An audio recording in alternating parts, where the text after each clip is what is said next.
welcome to this tutorial. Now it's time to make a full game in Buildbox. I show you all the basics you need to know and then you'll be ready and prepared to make a very cool game.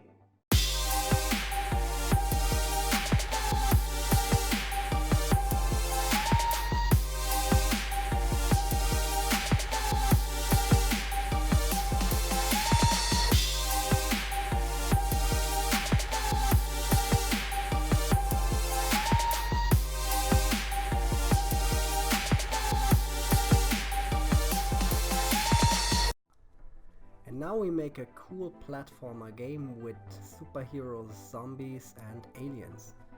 And I'm sorry because I have a horrible voice, because I'm a little bit sick. But I will do this job now. At first we create a new game and we choose a preset template for platformer.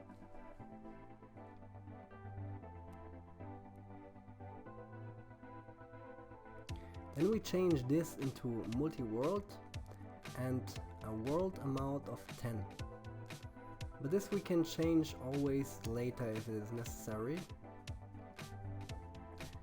And the world end action, we need world select and we need a world complete UI. Then we need a pause UI and we need a coin shop. Session distance at score type is correct and let's go.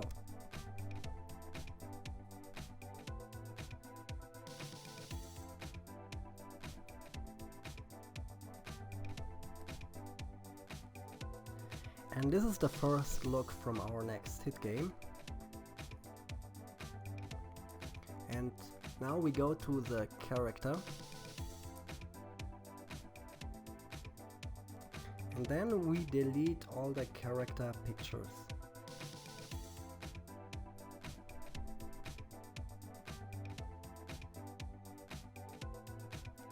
I have prepared a character, a superhero, and maybe you know him.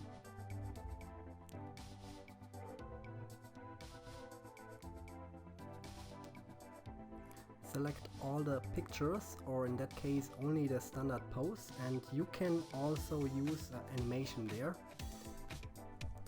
Then we move him to the ground and adapt the collision shape. We change from circle to polygon, and at the plus we can add some new polygons to the shape.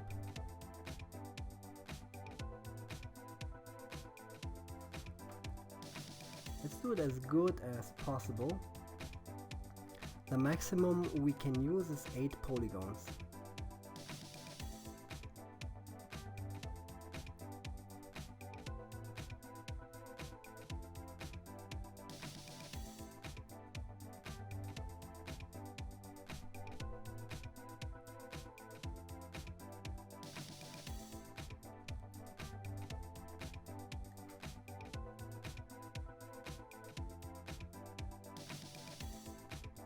Move the polygons a little bit inside the character, because when the polygons are outside, the player goes angry because he don't know why he's dying.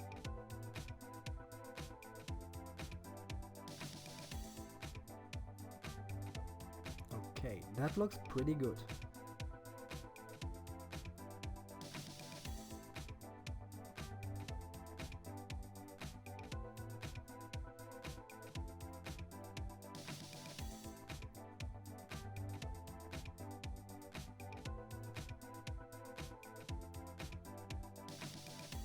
And next we're looking for a jump animation.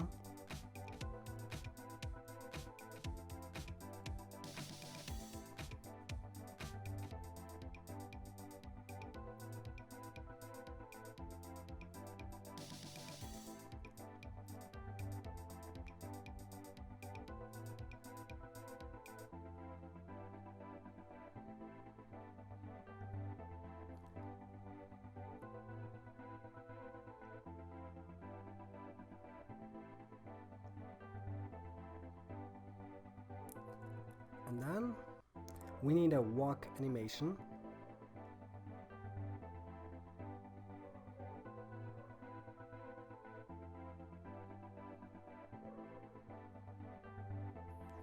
when the character is dying, we need a defeated animation.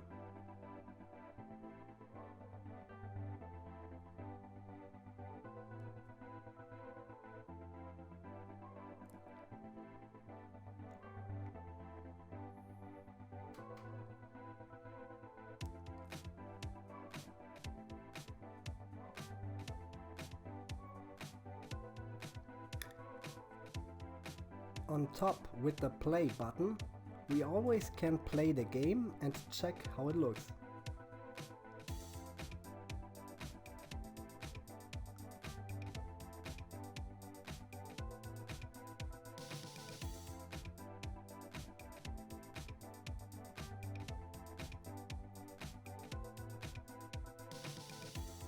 Okay, I see we have to change something. In the walk animation we need a loop that we can change when we click here on this pen, and then just select the loop and let's try how it looks. Yeah, it is much better, but it is too fast. We have to slow it down.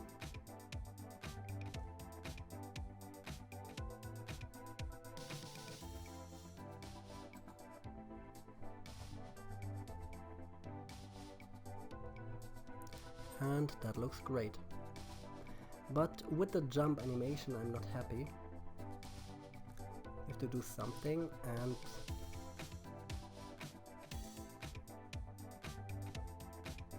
yeah, we have a loop and we have to uncheck this loop.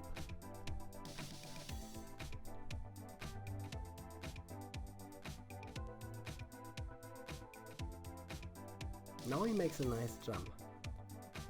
And now let's kill him to see how it looks, and it is a little bit too fast.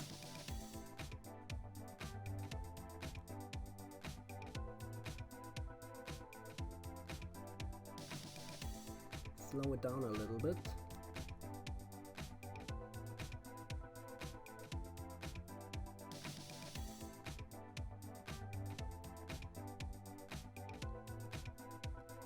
No, I still don't like it.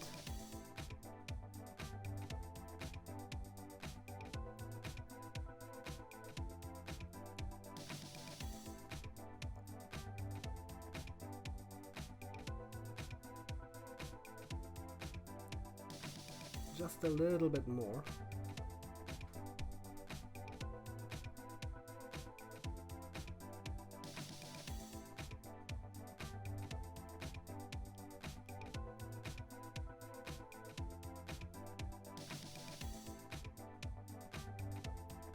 Alright, this is our character, and now we create an enemy.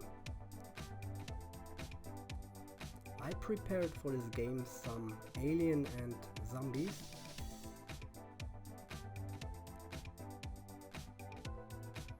First we go here to this model.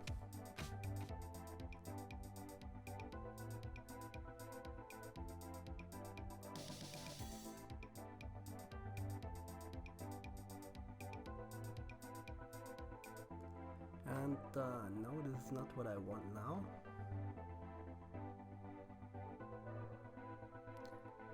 Yeah, I want this zombie for now, and let's delete this standard pick.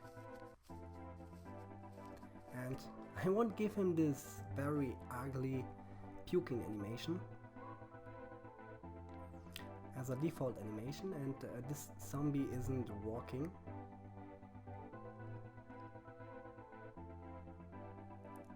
A lot of frames for this animation.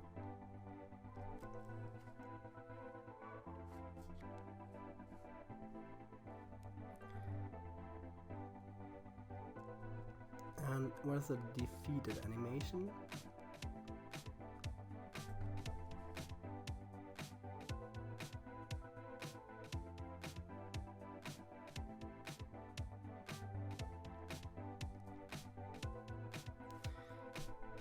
And he's very small. Now we select him and we change the scale.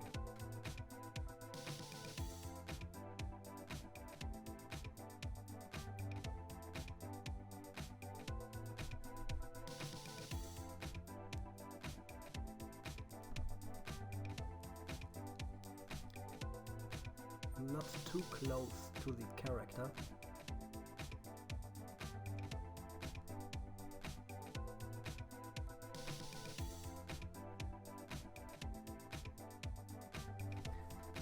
Let's try it. Yeah. That looks cool, but it's too fast. We slow down the animation.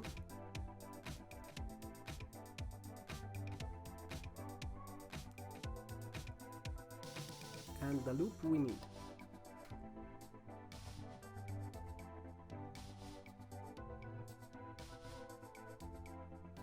And I want him to look to the other side. So we change the scale into negative.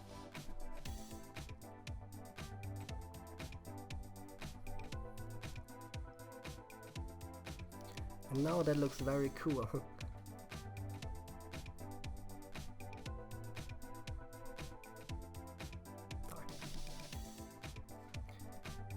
In the other scenes, the sub-enemies have the default scale. So what we do now is to delete all the other scenes for now.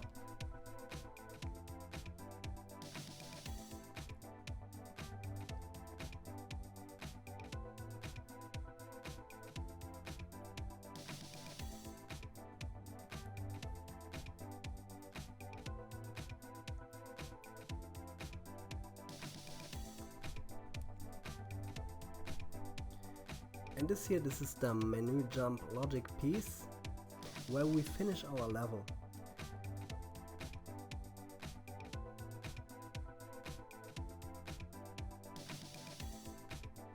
And this default ground objects we don't need.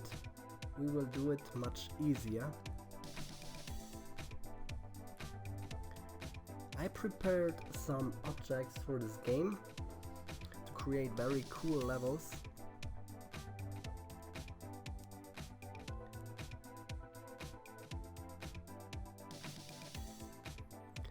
Have a look, and for this I have, this is something I chose for this first level. We use this one as a ground in our first world.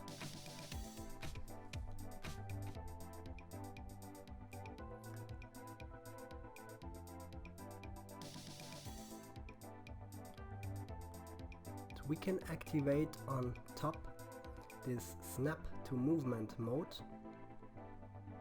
to make a nice and seamless ground in each scene.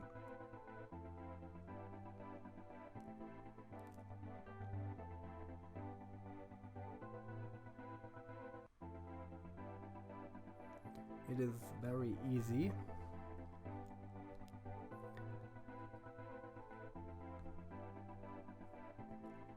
And then on top I shrink it a little bit more down.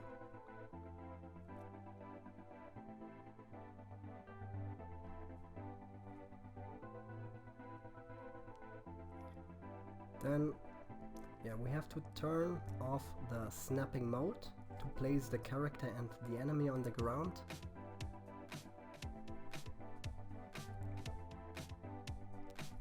And what we do now is the collision shape from our enemy.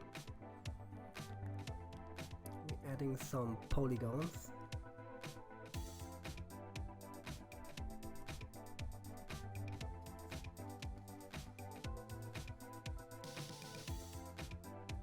If you don't like the shape, you can always reset it with click on the square on top.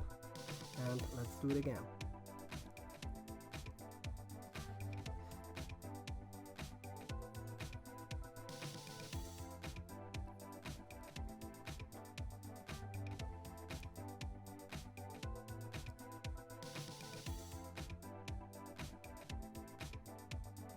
Okay, that looks good.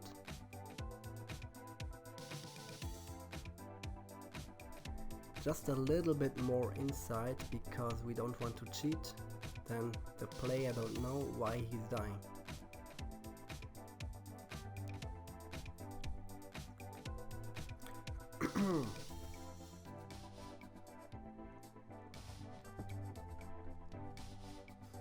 Okay, and here in the debug mode you can see the collision shapes from every object in the scene, and it works also in the preview mode. Let's have a look at the preview mode, and we can see the enemy is floating over the ground.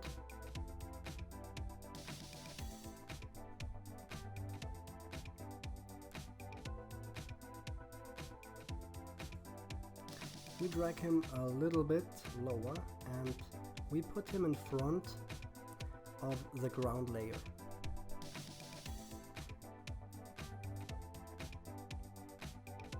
Now it looks pretty good.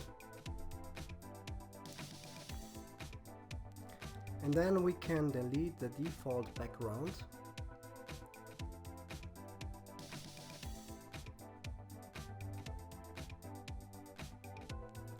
And let's use this one. We drop it in as a background inside of this wheel.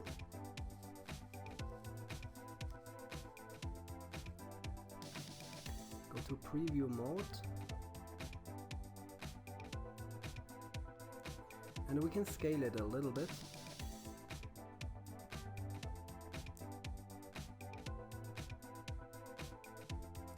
Okay. And now we have a nice background.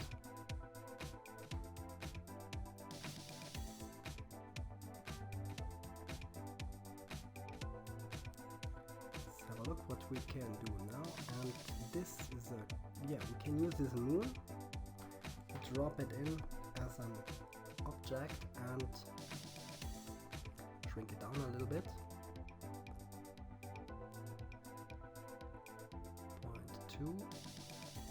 0.2. And we use this as a decoration without any collision.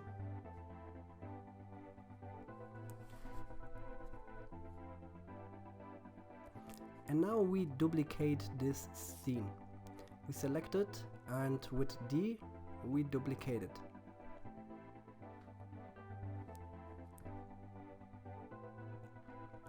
Now we have start scene and scene number 1. In scene number 1 we can delete the moon and also the enemy.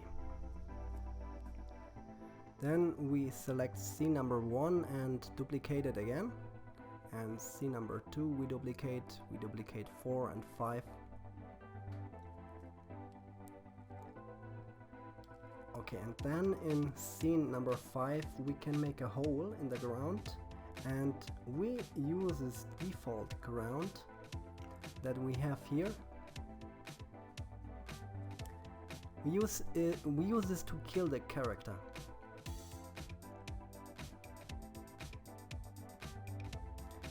We place it here, and when the character collides with this object, the character will be killed.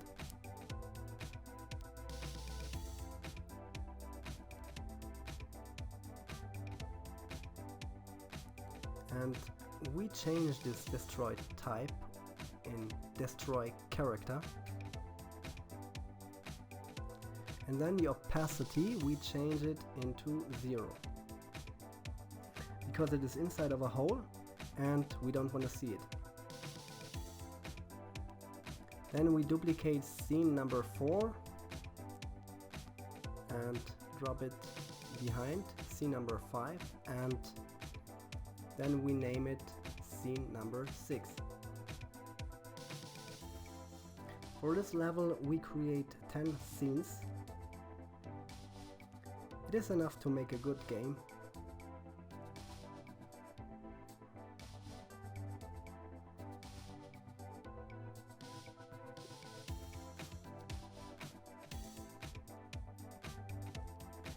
And now let's create some other objects.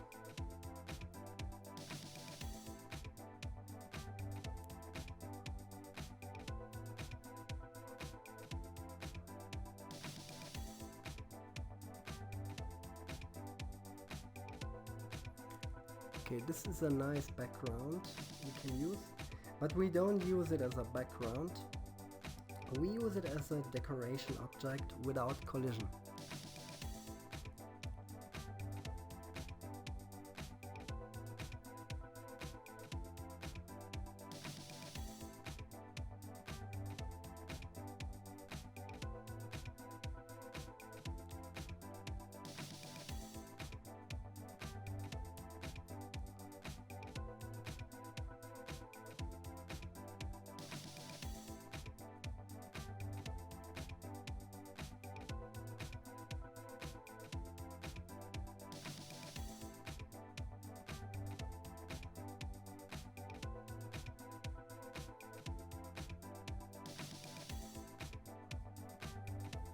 And then we use this city object layer behind of the ground object layer.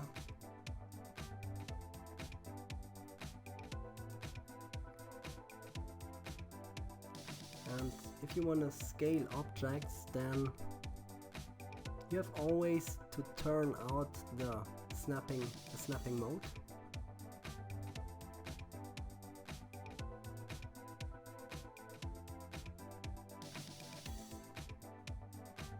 Now we can turn it in again to make it nice, seamless to the other scenes. And when select our city object and hit Ctrl C, we can copy our object.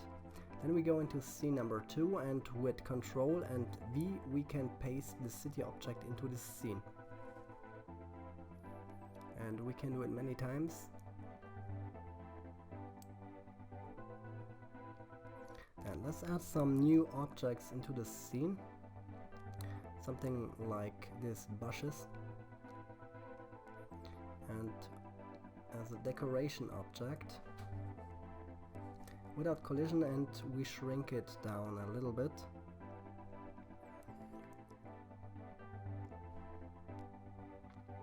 Let's turn off the snapping mode.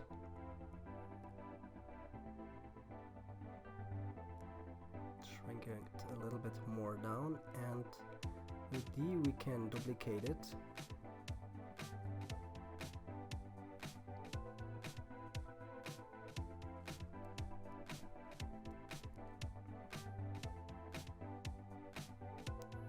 Then with Ctrl C we can paste it, Ctrl V into another scene.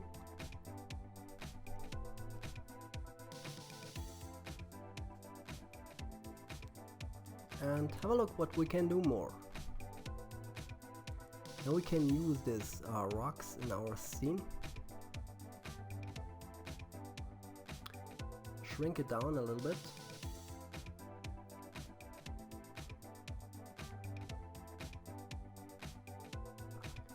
To make a very good collision shape, we use a trick.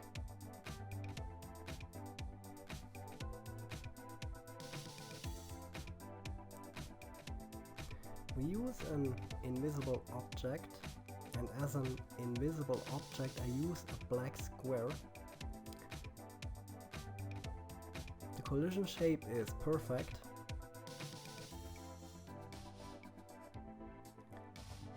Then change the opacity into 0.5 to see what we do, and shrink it down a little bit. A little bit here and a little bit there. Then with Alt we can rotate it.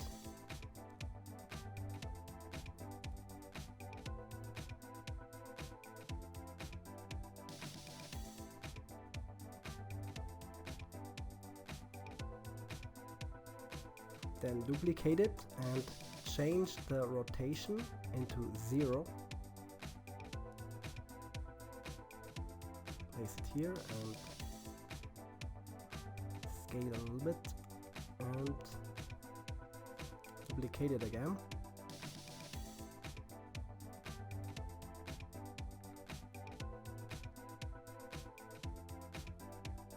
Rotate a little bit.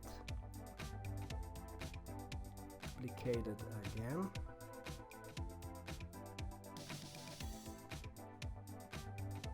Rotate.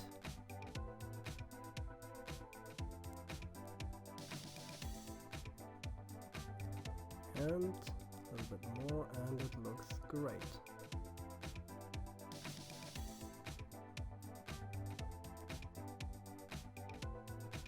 One more time. Okay. Now we change the opacity into 0.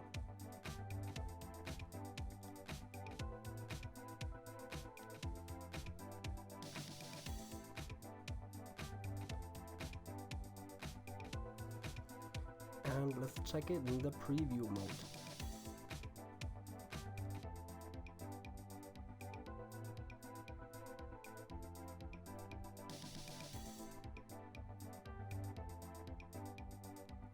And I see I forgot something. Always when deleting or adding new scenes to a level, we have to align scenes. Let's preview again.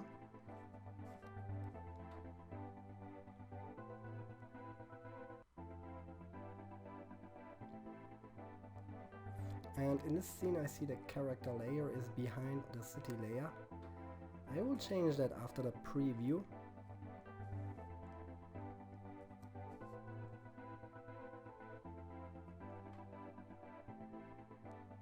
And look, now we have a good shape there on our object.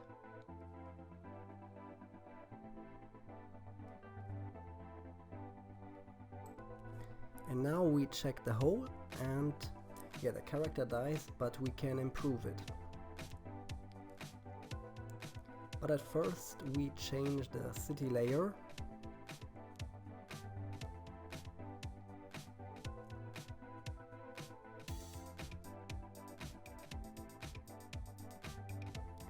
And then the invisible object inside of the hole, we have to move it a little bit lower. Let's make a preview. With the other button on the right side on the preview, we can play our game from the actual scene. And that looks really good now. And what we can do next? Now we can add a checkpoint.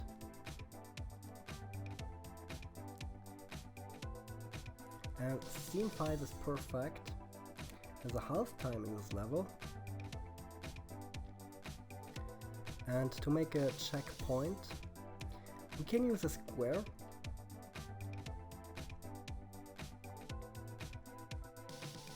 And we use it as an action.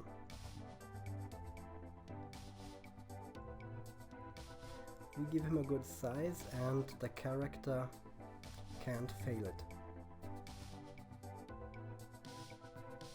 Like this. And then we go there and we change the action type into set checkpoint.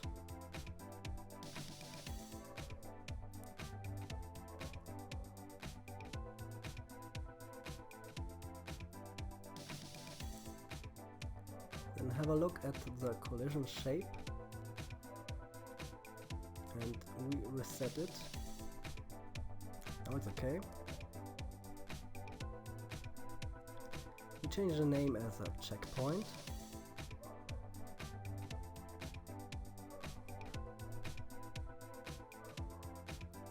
And name our invisible objects, because if we use more of that, it can make you confused.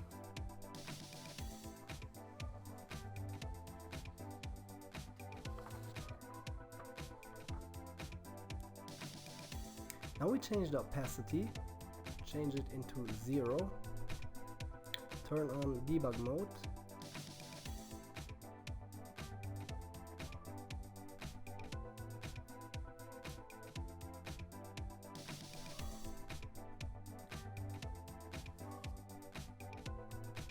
let's make a try.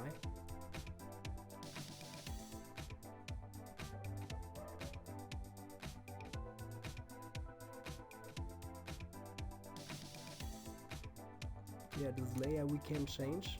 I see the bushes.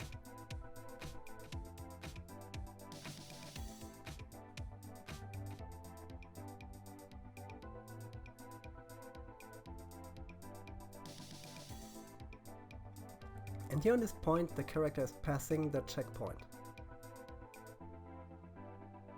Now we kill him and restart, and you see something is wrong.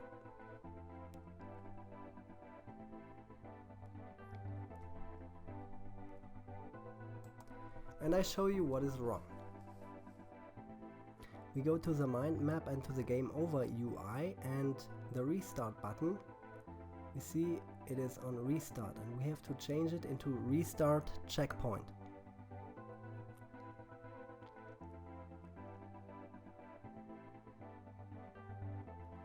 Let's move this behind of the ground layer. Sorry, yeah.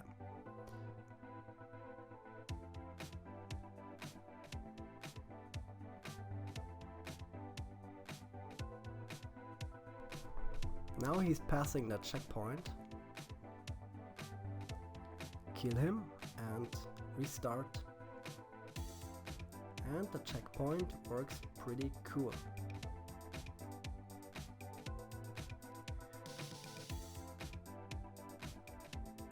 Okay.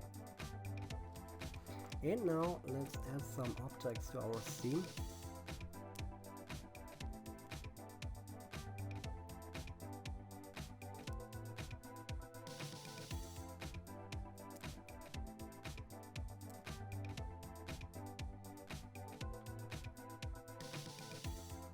Drop in this tree, shrink it down a little bit,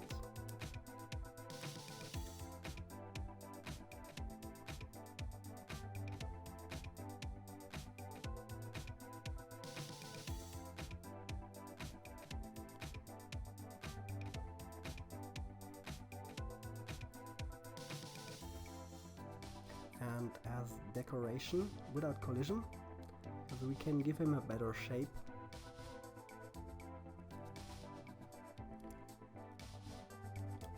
We use another invisible object.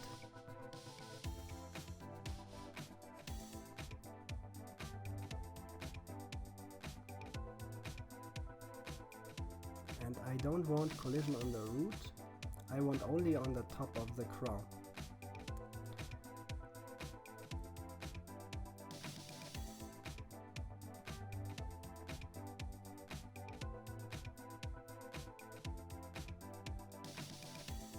Rotate it a little bit, looks good, and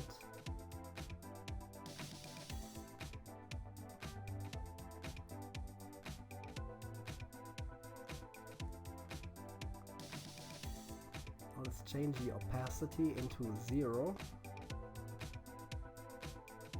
Now we have a nice tree.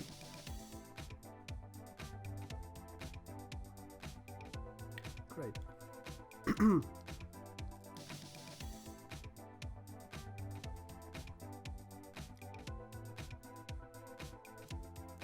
Okay, and now let's drop in another tree. Uses that tree.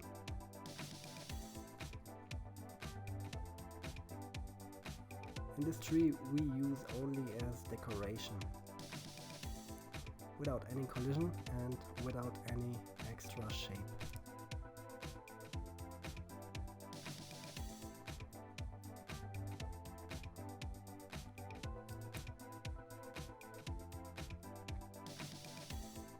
And then let's add this gravestone.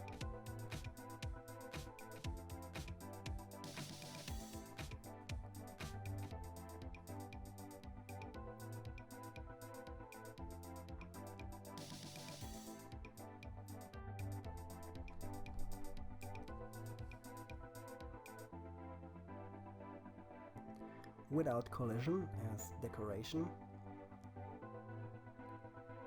and duplicate it, rotate it a little bit and move it here around, duplicate it again, rotate,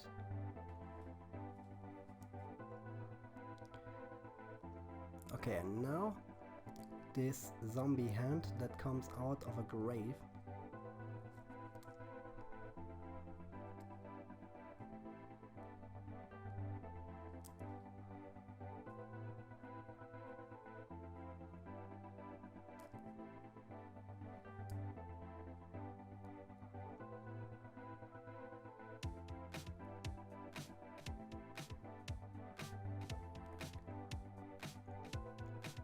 and another one in another scene.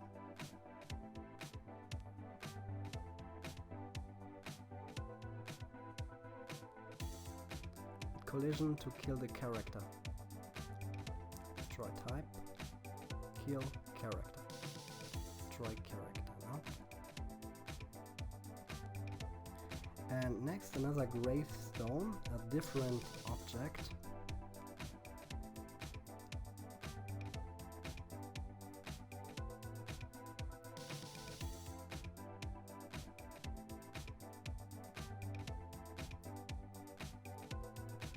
As decoration.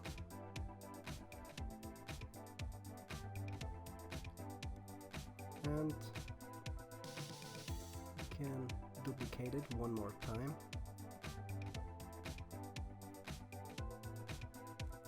And for this one we change the layer.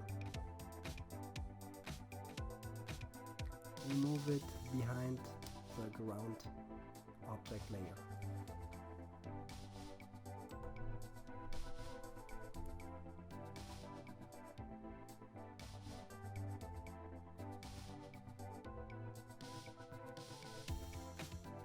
And for scene number 1, we use this fence object and we shrink it down.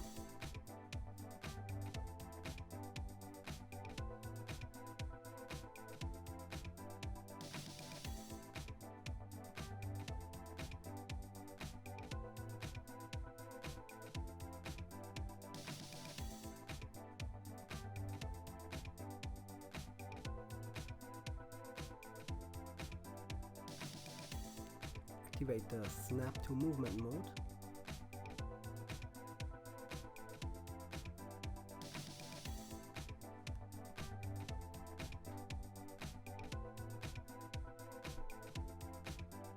And in our last scene, we use this dark horror mansion as decoration. This is where we finish our world number 1.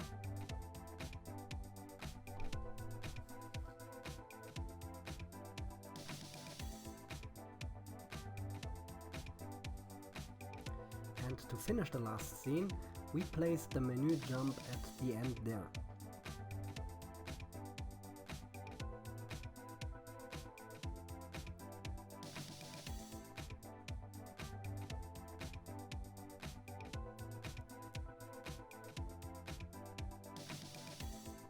And we have a menu jump in all the other scenes, and we can delete all of them.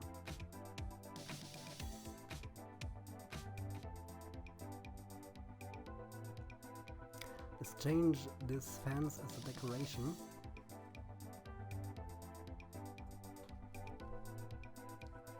And what we can do next?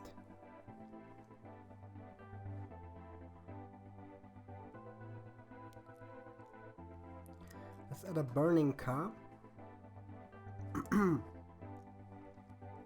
Shrink it down a little bit.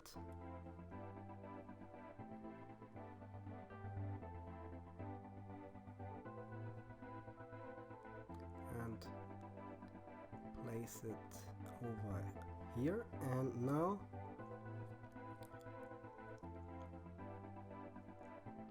that's okay. And we adding now the collision shape.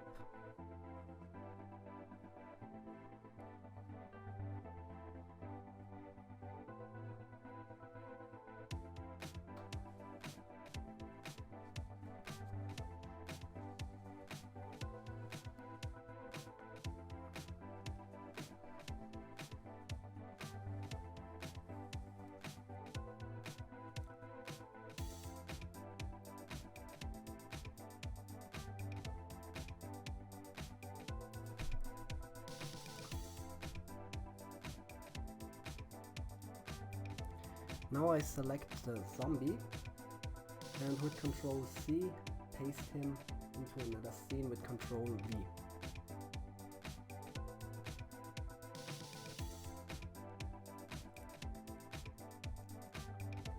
Then we have some more this model.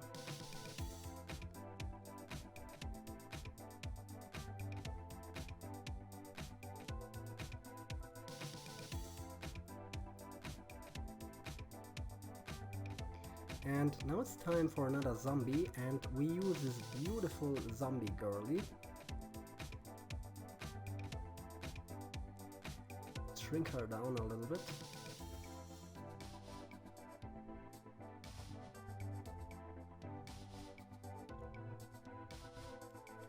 And at first we make the collision shape of her.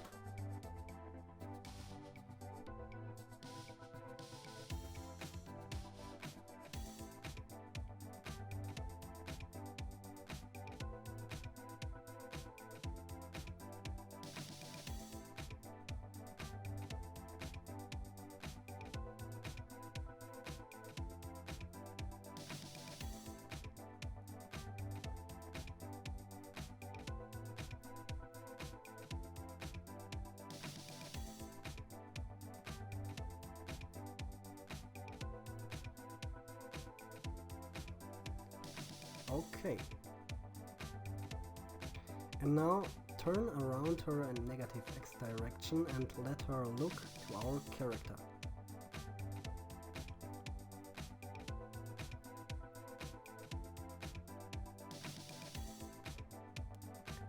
Scale with negative, and now she's looking at the other side.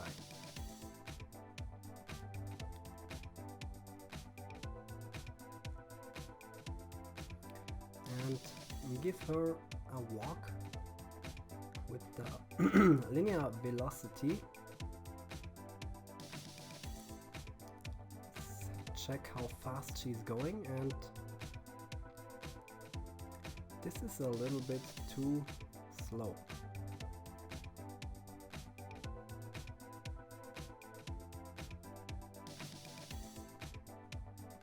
Let's try it with negative and 3.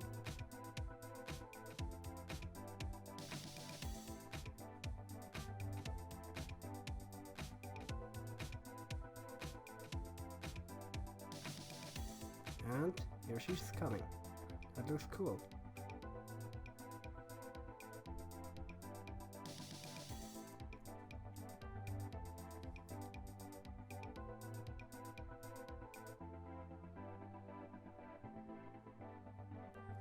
And now we change the preset of as an enemy, destroy character.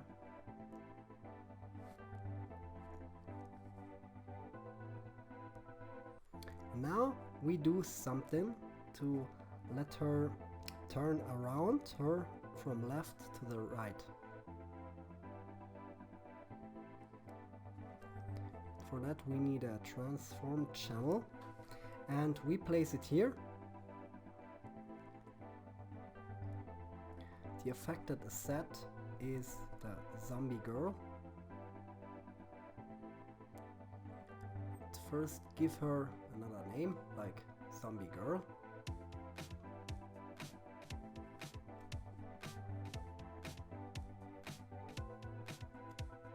And then we choose replace. That means she changes the direction. And she must turn from left to the right.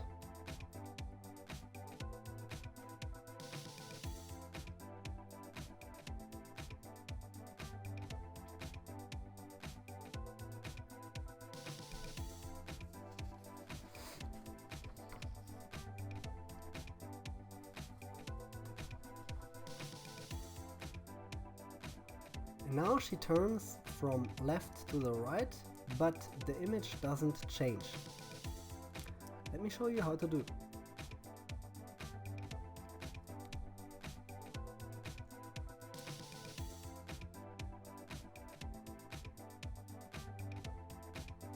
First, let's copy this transform channel, Control C, and place it around here with Control and V.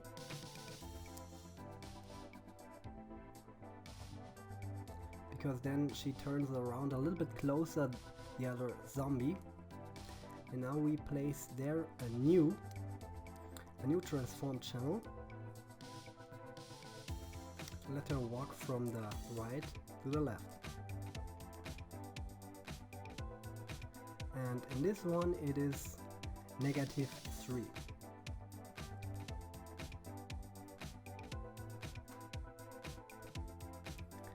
And yeah, that works pretty cool. Now she turns around from left to the right.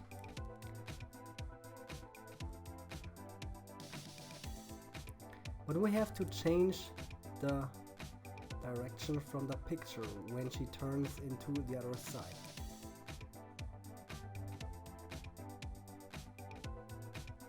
What we do now is we change the scale modifier. When she walks from right to the left, she's negative, and now we need +1 to turn the image from right to the left.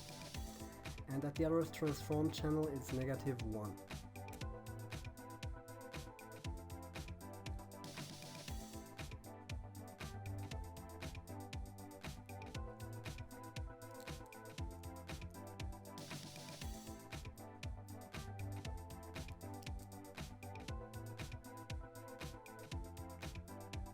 Okay, she walks around and she turns around. Pretty cool.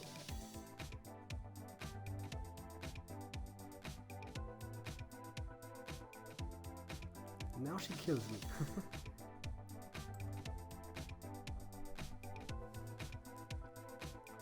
Now we copy our girlie with Ctrl+C and paste her into scene number 2.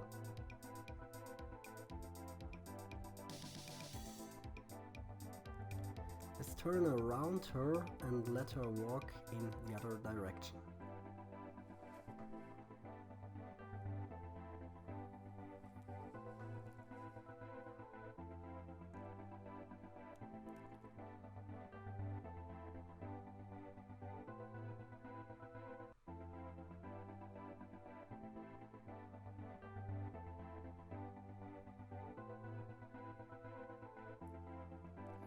Okay, that looks good.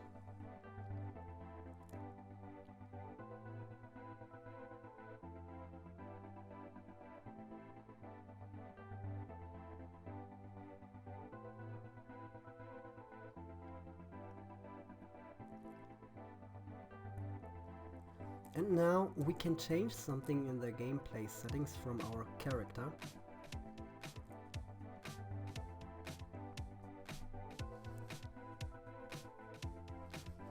The jump counter, let's change it from 1 into 2. And then paste another zombie here and can paste another one here.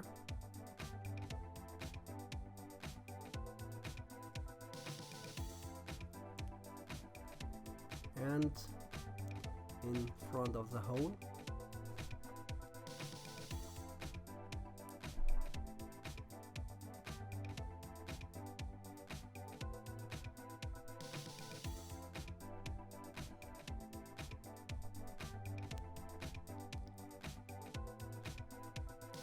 And another one here. Alright.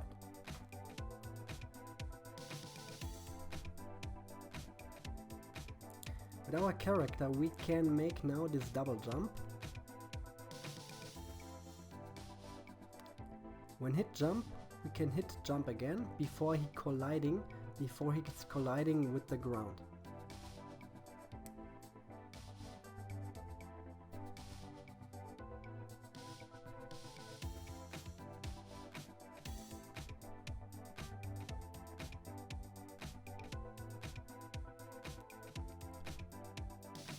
Jump and jump again, and that looks great.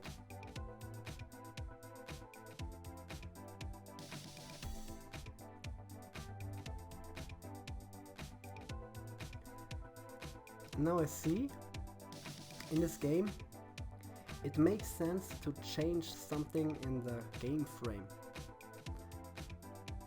On top we can show the frame that follows the character when playing the game. And we can disable each side from the frame. In that case, we can disable the left side and the character can't walk back again. Let's check it.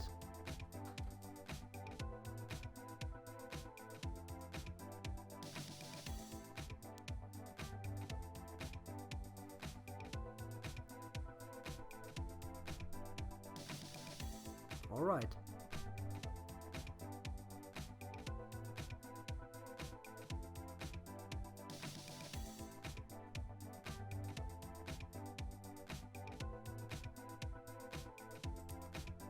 We got objects and enemies, and now it's time to bring a special zombie in the game in scene number 10 to make a boss fight.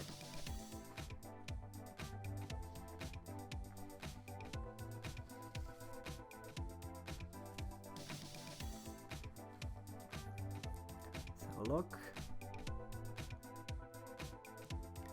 And he's perfect to do this job. Drop him inside as an object.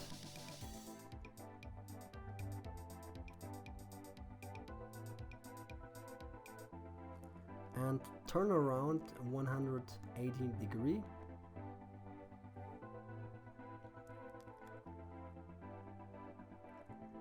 And let's make the collision shape at first.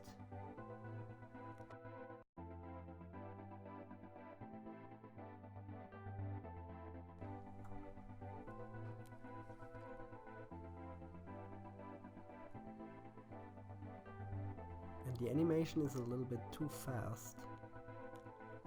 We slow down the animation at 0.5.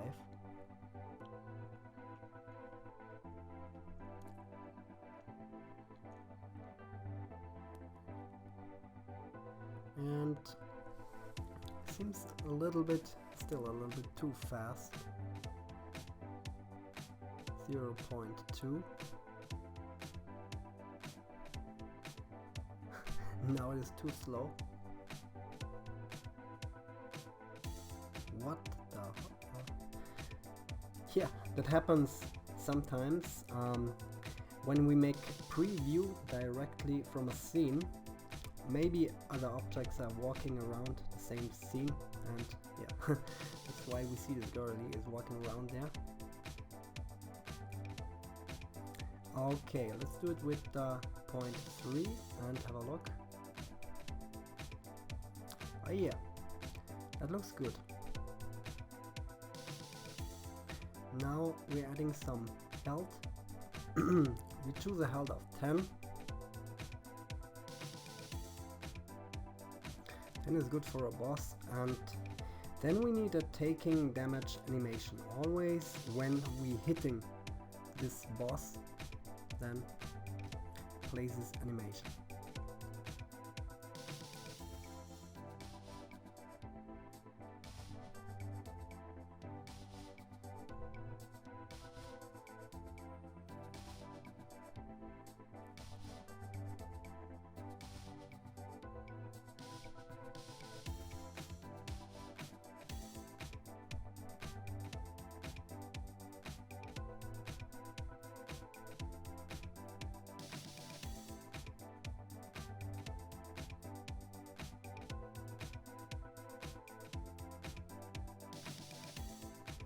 And then we change the preset as an enemy, and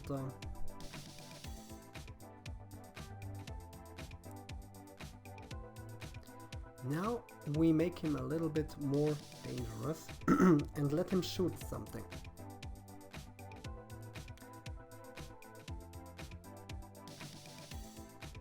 This looks great, and we drop it in as an object.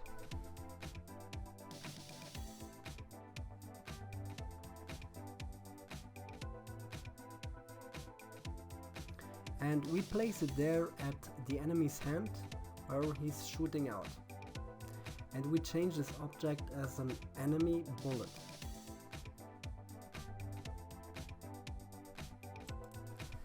And now we have a preset of -20. Then we add a spawner. Spawn action, we choose permanent, is okay. And let's make a check.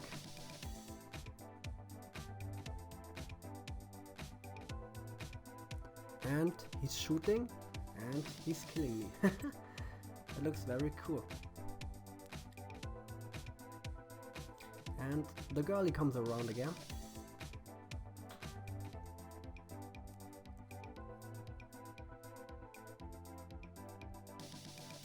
Bah.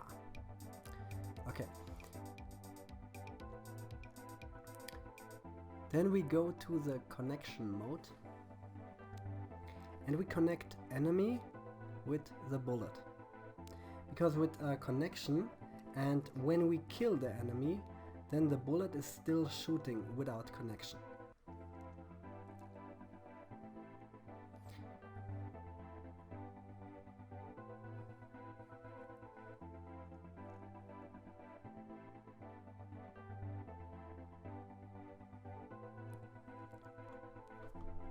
And I show you what happens when we change the spawn rate.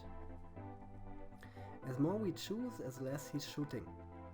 When we change it into 0.2, he's always shooting. 1 is okay for now.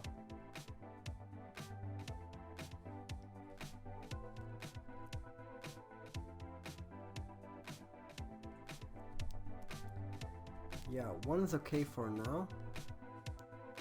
But how we can kill this enemy now?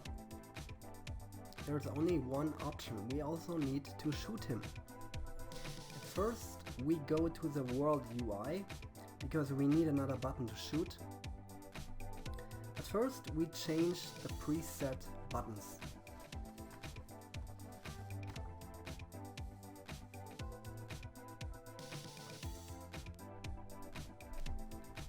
Delete the image and drop in another one.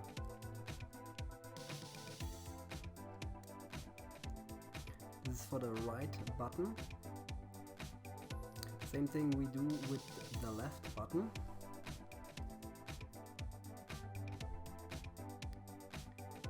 And then we rotate it into 180 degrees.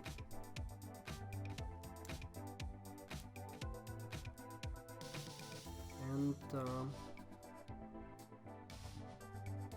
maybe we can change the opacity into 0.5.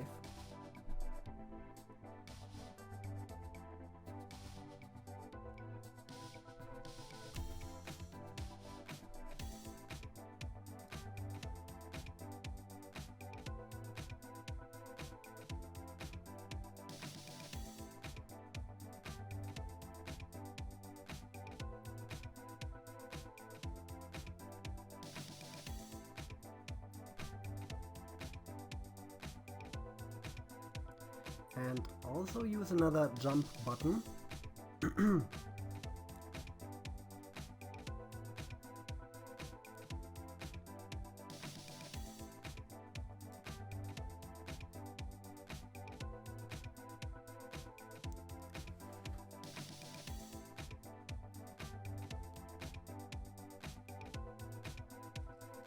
And now we go to characters and we need a character button.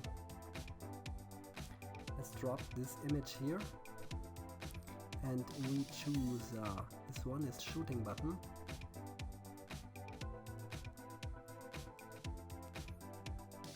At function we choose shoot.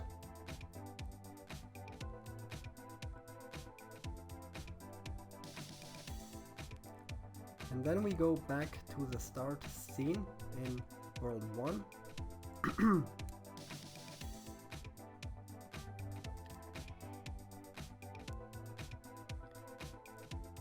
And drop in another shooting animation. First, we choose this animation from our character.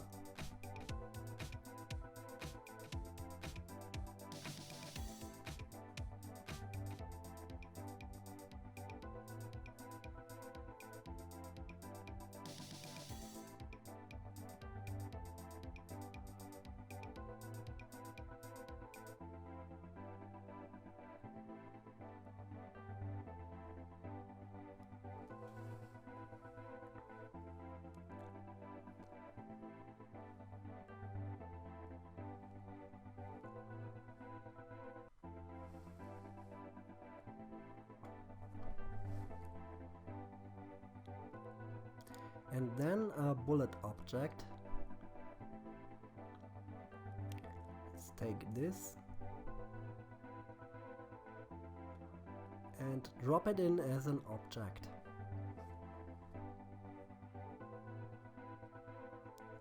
The preset, we change it. We change it into character bullet, and then we have a preset velocity of 20. Same thing here, we need a spawner.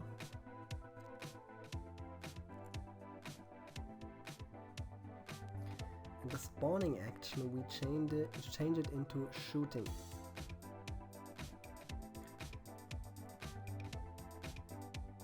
And let's make a try.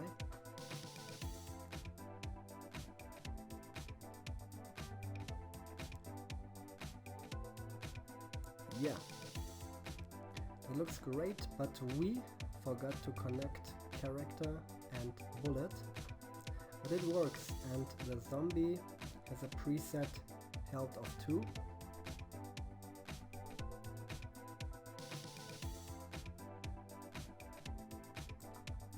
Turn on the connection mode and connect character with bullet.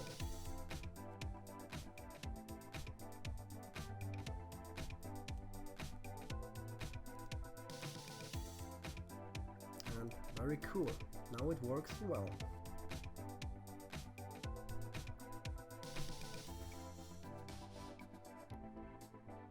But the bullet isn't in the middle of the gun. Yeah, we have to change it a little bit. First we cut the connection mode, we cut the connection for now, and then we move the bullet a tick higher and we connect it again, character and bullet, and have a look. Yeah, perfect. Very cool.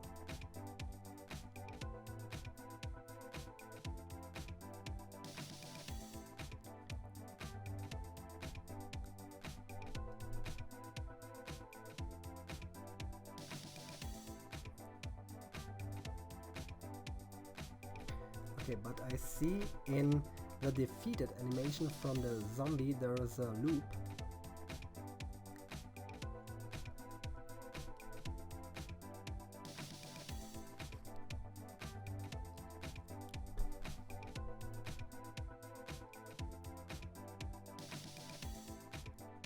Okay.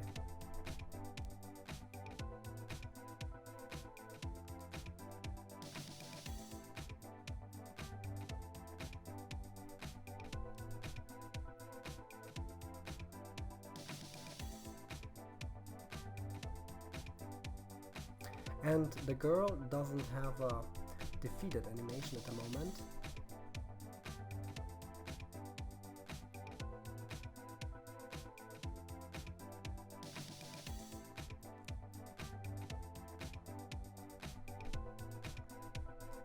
Okay, we can slow down this a little bit.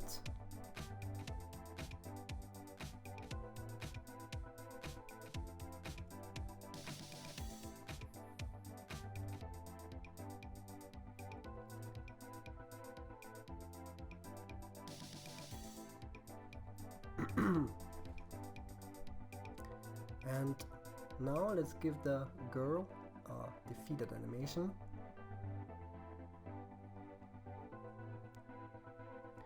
And here it is.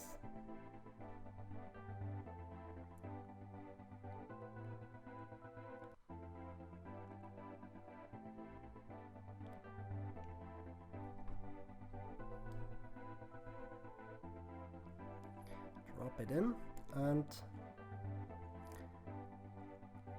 then we turn off the loop and slow it down and give her some health of 2.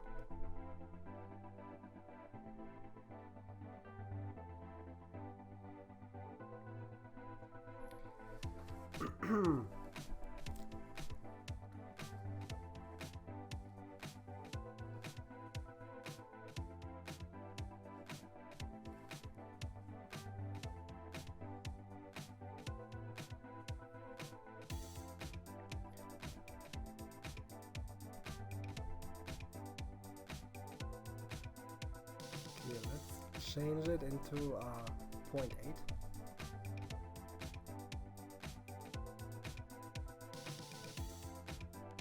And also at the other zombie, 0.8.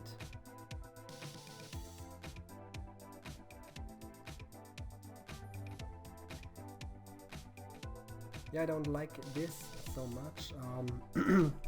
We change the opacity for now in 1.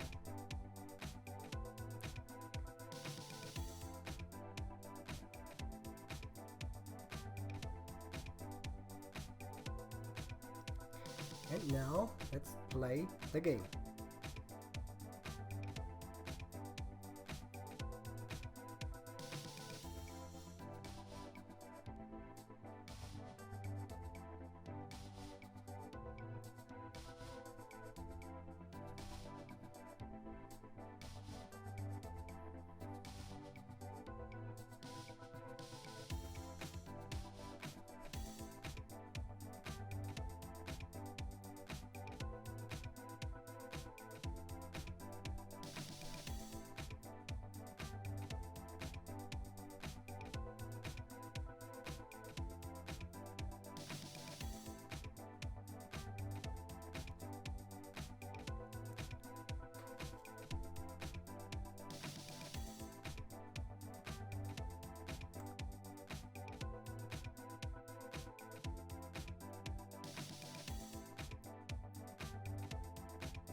Whoa, the boss is killing me before I saw him, but we have our checkpoint and I'll be back.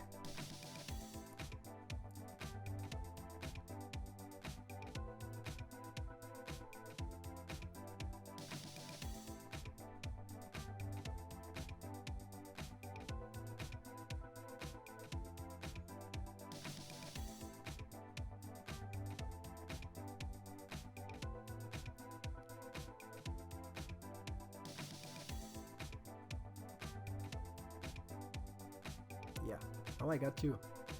Not with me, my friend. And what is missing? A very important must-have that we know in a typical platformer: power-ups.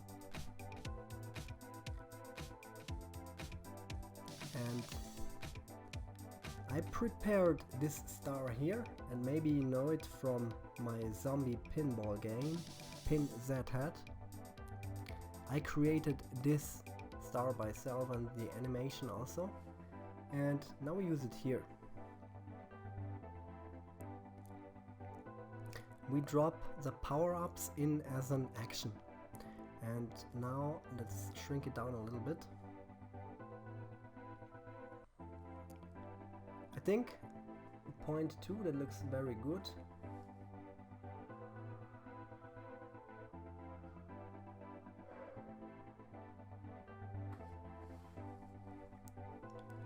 And then when we select the action, we have to change action type as a coin. And the coin reward of 10 is good. We uncheck the points reward, and as collision shape we can use a circle for our power up and place it a little bit inside. And let's make a preview.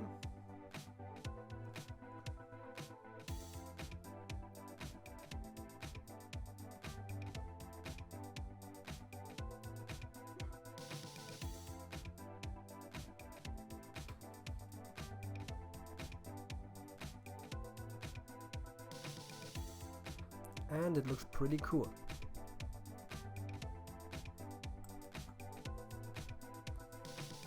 Now we can select the star, and with D we can duplicate it many times. A few stars we can delete because it looks much better in the game.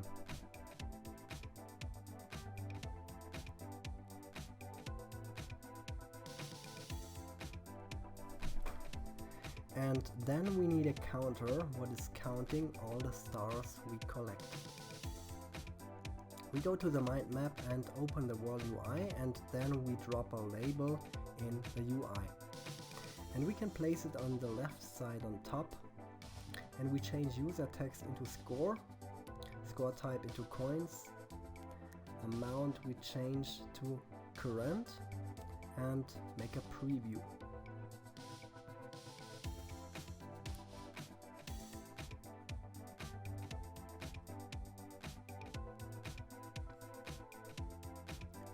On top we have our count, and when we collect the stars it is counting.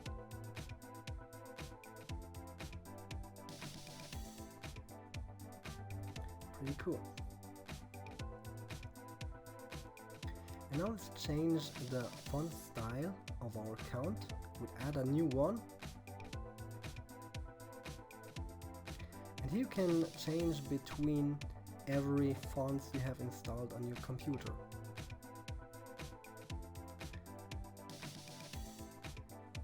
This one looks pretty cool. And as main color, we use white.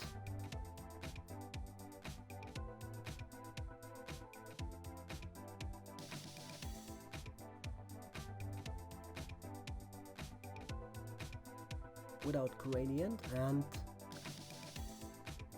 no, that's not. We draw a shadow. That looks pretty cool.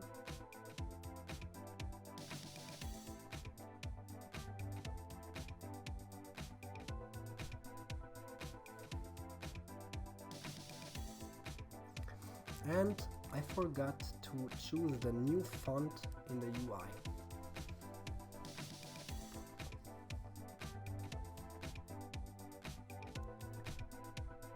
And here it is.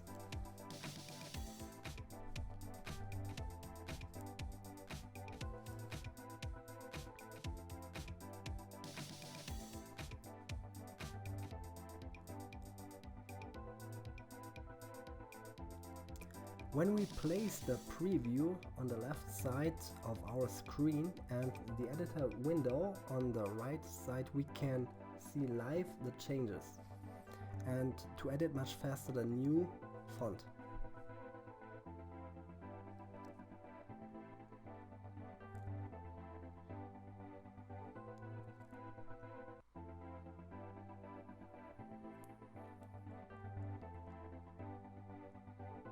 And we can change the size a little bit.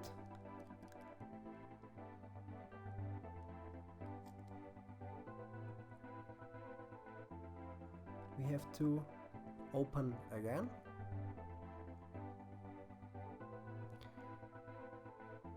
And maybe it is a little bit too small.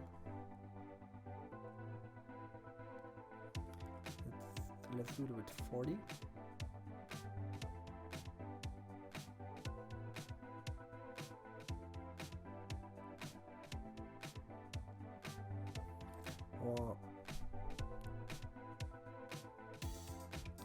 Or maybe with 45.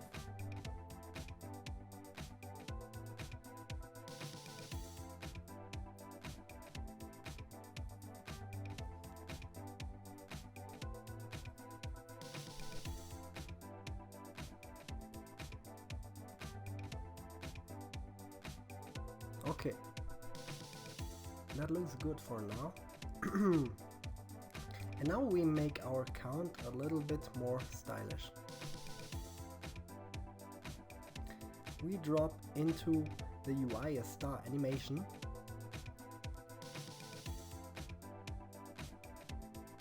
We drop it in as an image. And shrink it down. And place it above the font.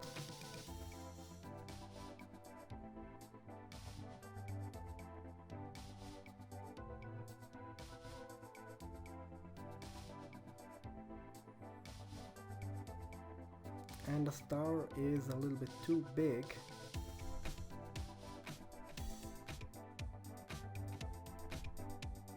Let's move it around here and it's a little bit. And now do it with 0.2 and 0.2, and you can see on the left the changes.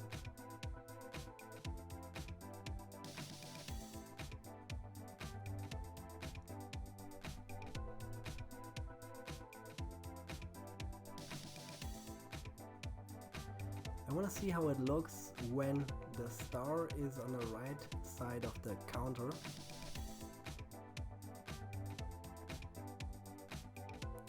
But I think it looks much better when it's on top.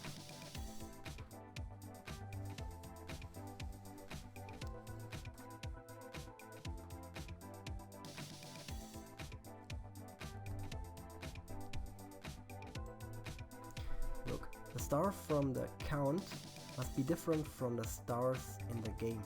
I mean from the size.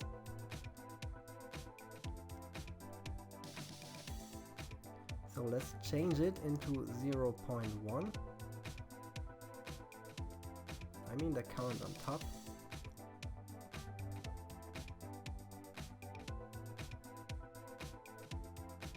And let's check again how it looks on the right side from the count.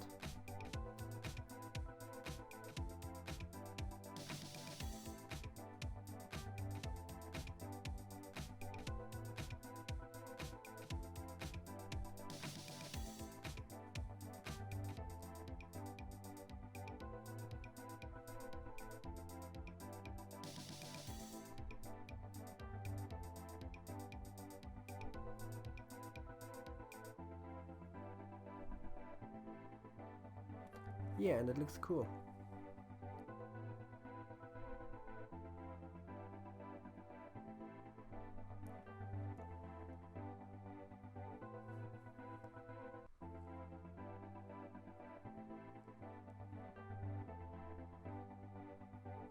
And now back to World 1, and I copy a star with Ctrl and C to use it in other scenes.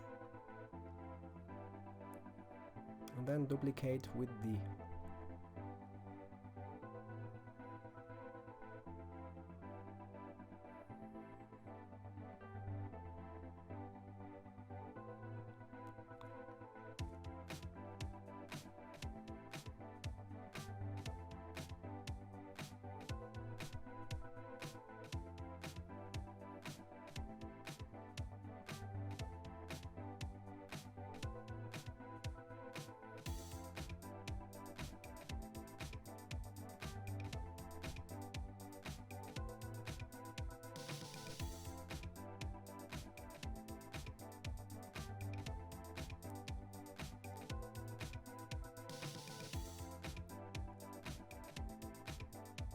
And now let's check how it looks now.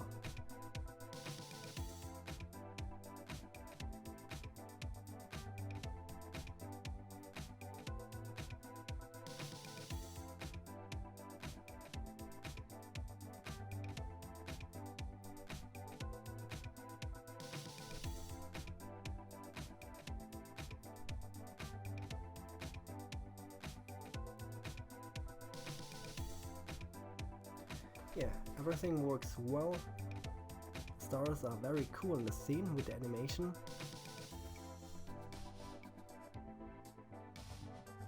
And with the double jump we can collect all the stars, they are much higher.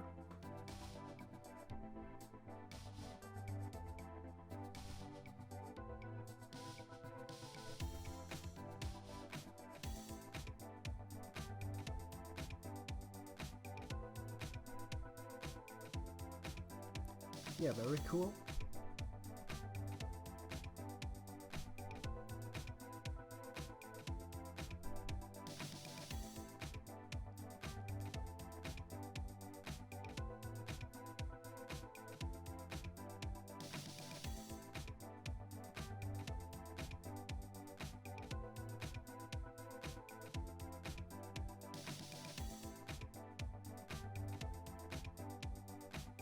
And the boss always kills me.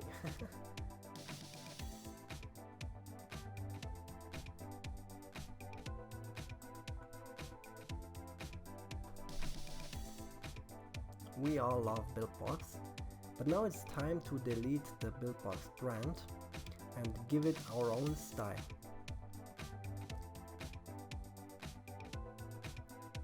And I will use the logo from my game dev company with a transparent background.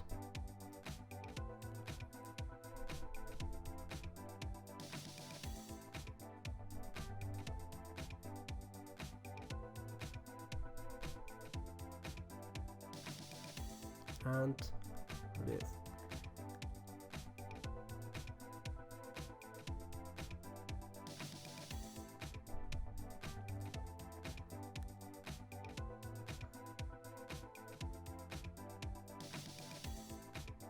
And I will shrink it down a little bit. 0.6 and 0.6.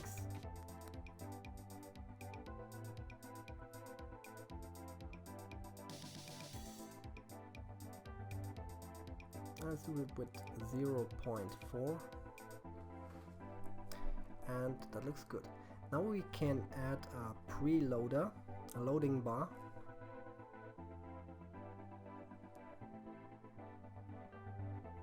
That looks very cool. Yeah.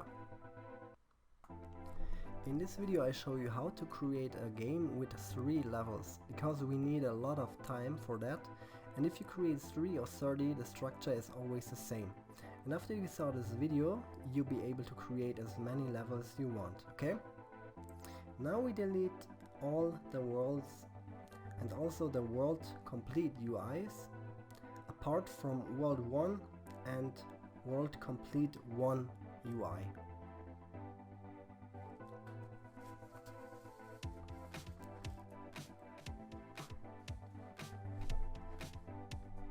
And then click on the world select UI and we delete all the world buttons.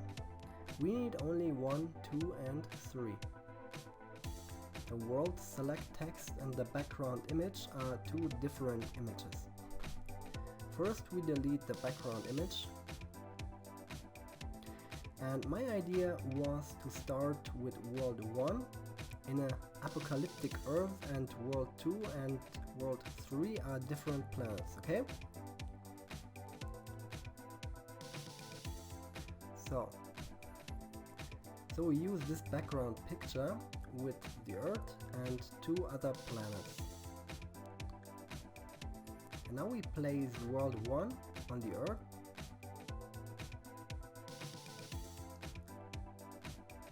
And we delete the picture with the 1.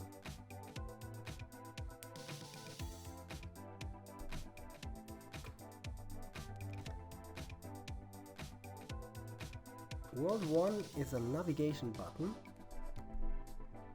because world 1 is always open.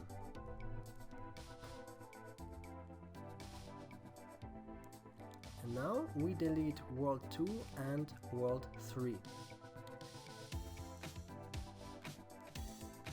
Not only the picture, we delete it complete, because we need a different button there, because I want that world 2 is open after we have completed world 1 and world 3 is open when we completed world 2.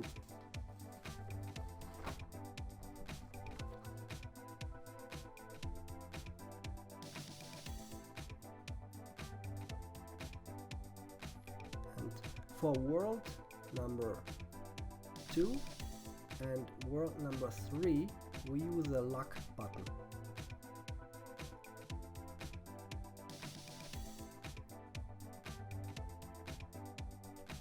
And the function of default is correct. The destination we change into scene. At world there is only world 1 available, because we have only 1 world at the moment. So let's go back to the mind map.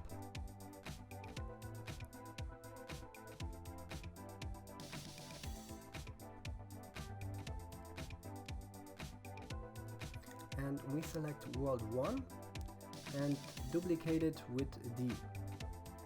We cut the connection with the menu jump and lock button in the world select UI, we connect with the new world 1 and give it the name world 2.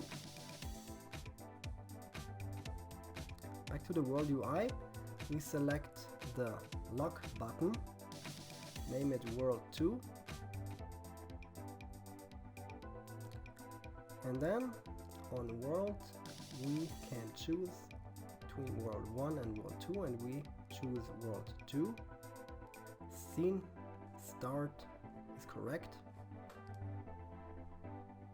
Then we choose a lock image, and this image the players see when world 2 isn't complete.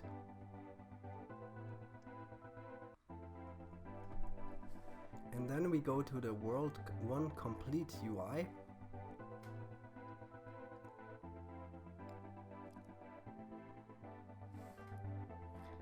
And we drop in an unlock logic piece.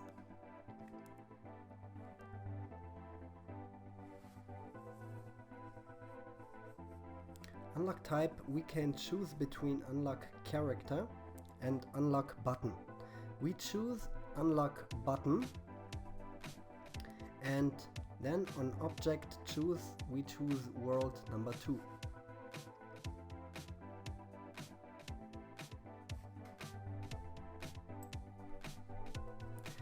And we name it unlock world 2, and then let's make a test.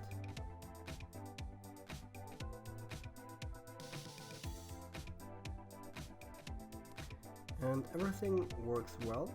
We have a lock on world 2 and it doesn't open world 2. World 1 works, and first we must complete world 1 to open the world number 2. Next we do the same thing with world number 3.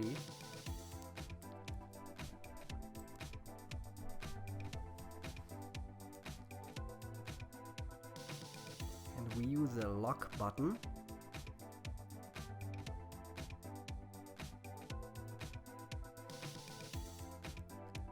Unlock default, destination scene,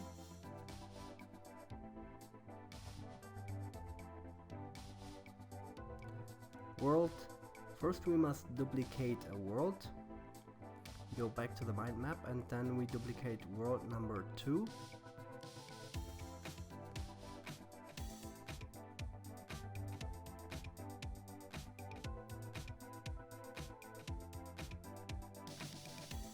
And we can,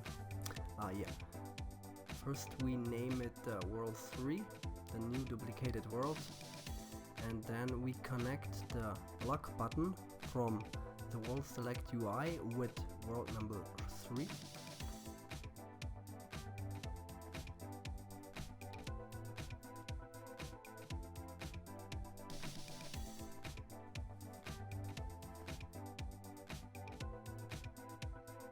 Then we name the lock button in the world select UI world 3, and now here we can change between world number 1, 2 or 3.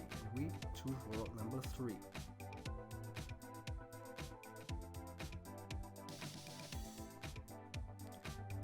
Drop in the locked image.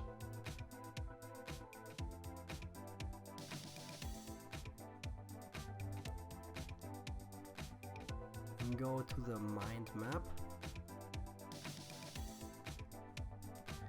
Then we duplicate the world 1 complete UI and connect it with the menu jump button from world 2.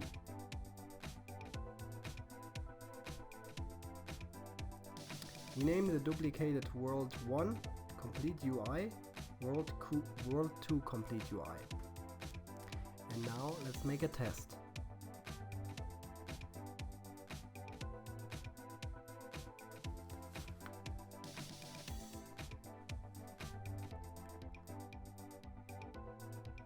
And we forgot something.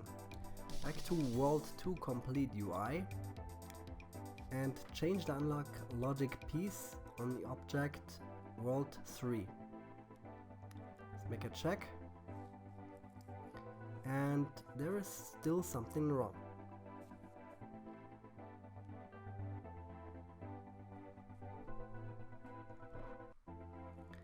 Back to the world, select UI, and let's have a look what's wrong there.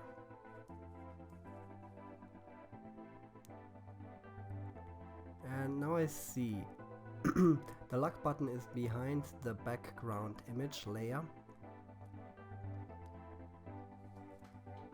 And here it is. Now it works well.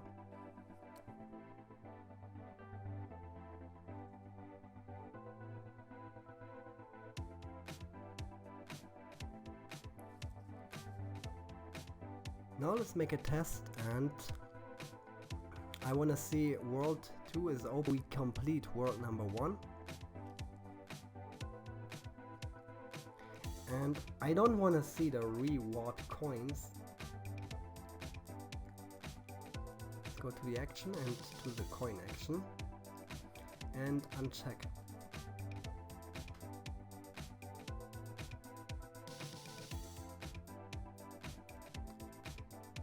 Now let's make a quick play to see after we complete world number 1 that world number 2 is open.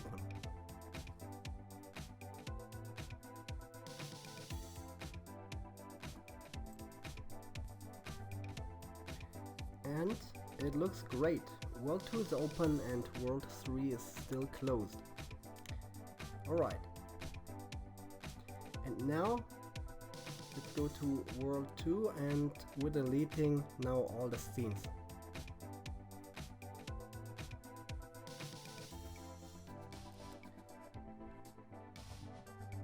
Because we start creating the first scene and then we duplicate it many times, that's much easier.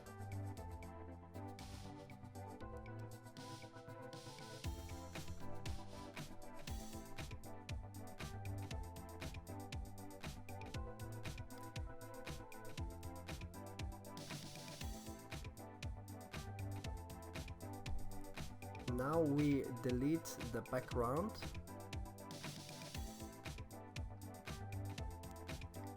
and then the ground object and the moon.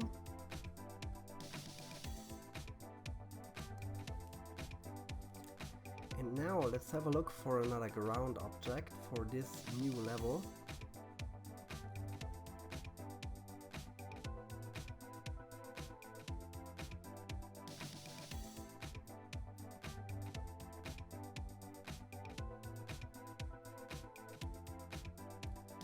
And this one looks very good.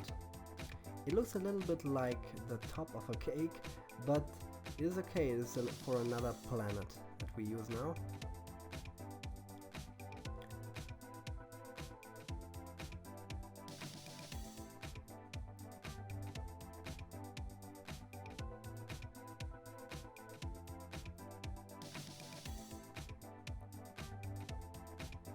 Okay, let's move the layer behind the enemy and character and make the snapping mode here to make the seams.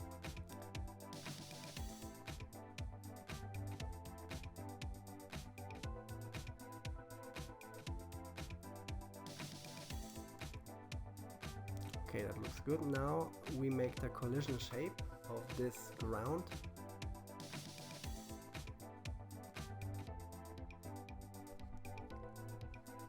And we move the polygons a little bit lower.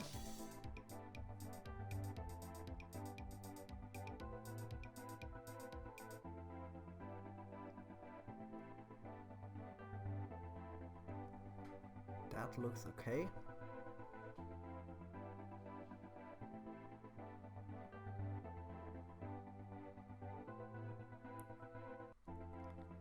And then we drop in a background image.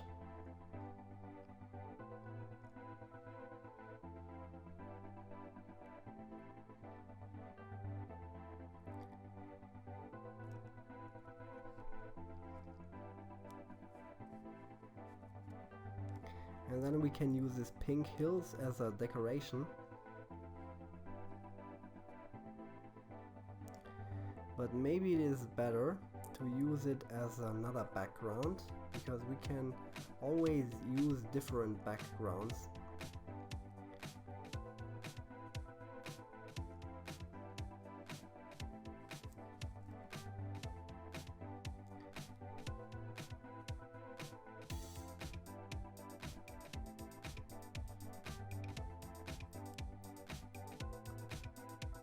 Okay, that looks good.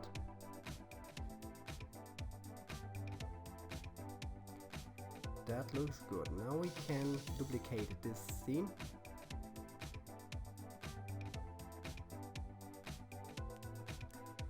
And in our duplicated scene we can delete this menu jump because we need it only in the last scene.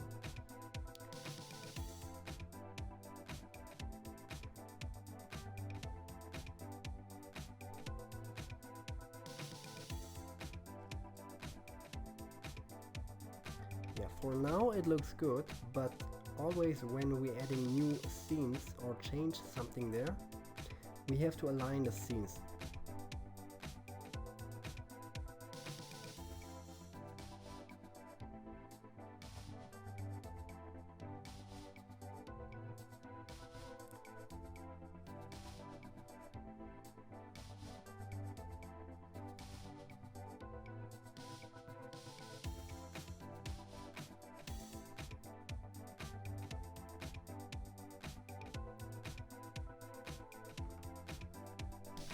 And this enemy we can delete because we want it a little bit different, like the world number 1.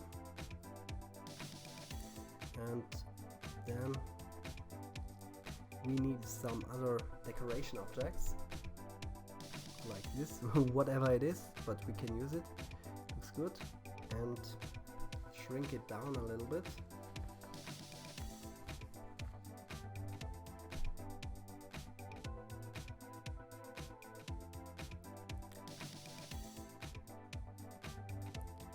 We move it behind the ground layer, and then we choose it, we change it as a decoration object.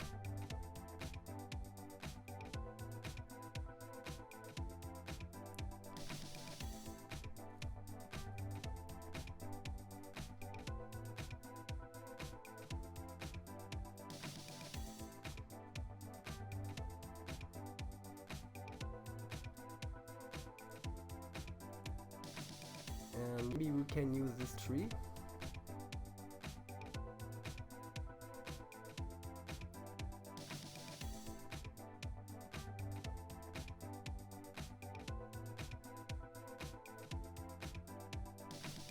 Behind the ground, and we as a decoration. For this we can use an invisible shape.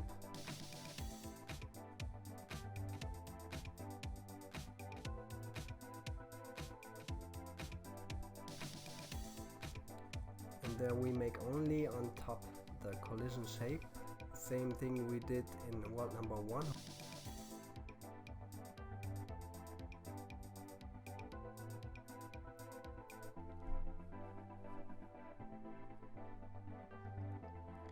And we change the opacity into 0.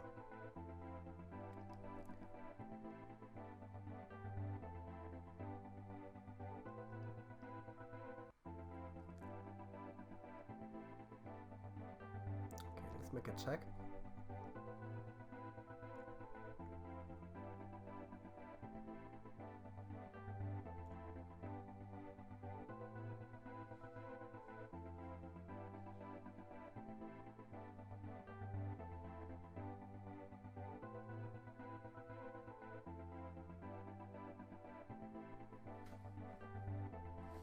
Okay, it looks good.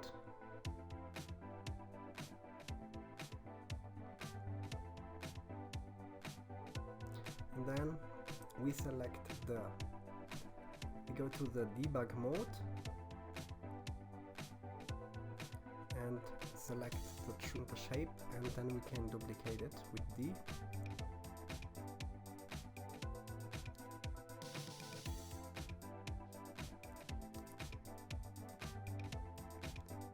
Can kick out this enemy here.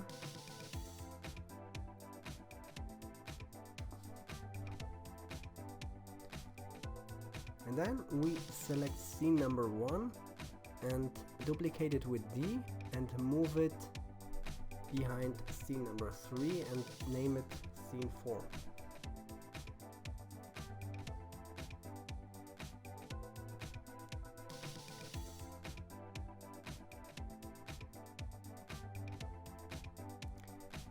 Okay, and then maybe we can use this object here as a floating object.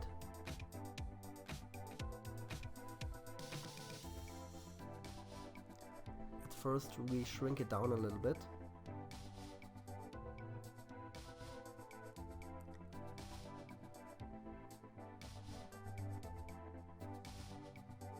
Okay, and place it here.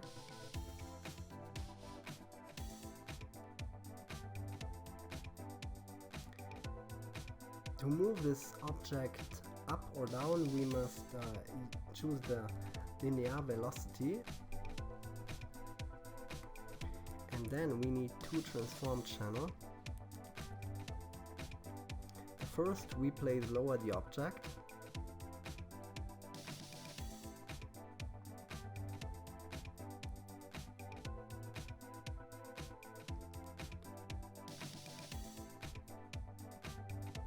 and this is for the y-axis. Effective asset, we choose the object and replace. The other we place on top.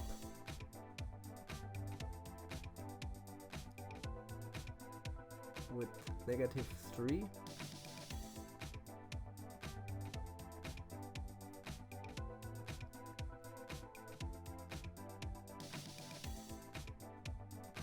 Yeah, he's lifting up and down, that's cool.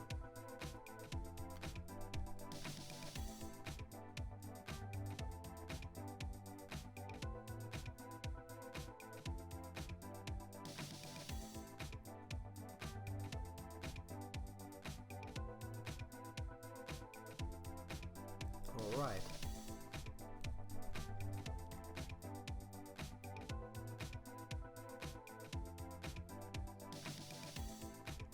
Okay.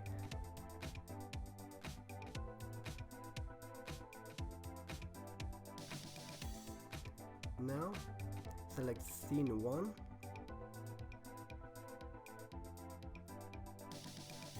And duplicate it again.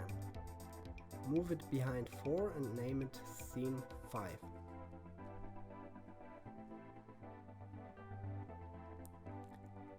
We can delete this object to make this scene a little bit more different. And now we build a bridge. We drop this in as an object.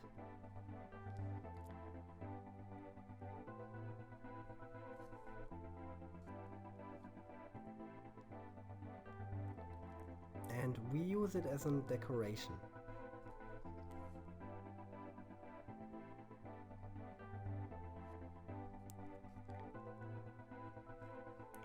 And with this invisible object for collision on top, we make a nice shape only on the top.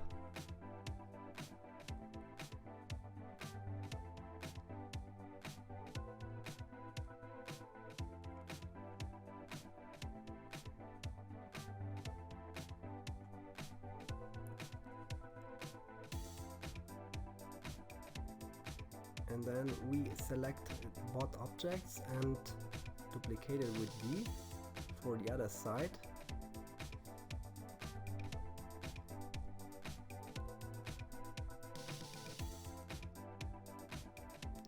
And this object we use for our bridge.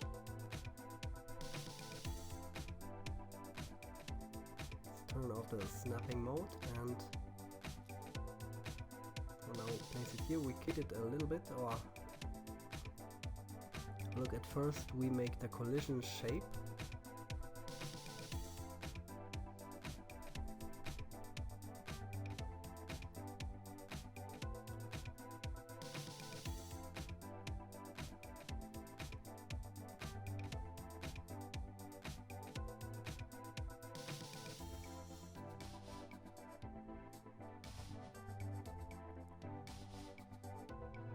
Okay, now we can rotate it a little bit with Alt and then rotate, turn off the snapping mode,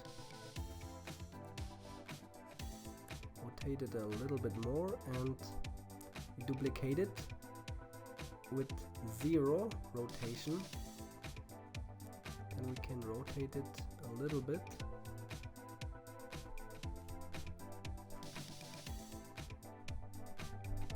And duplicate it again.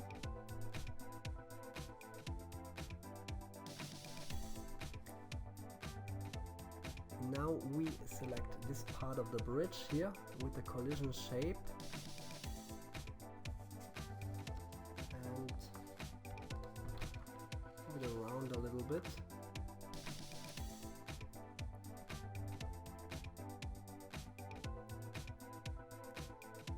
And this also. Let's turn off the snapping mode.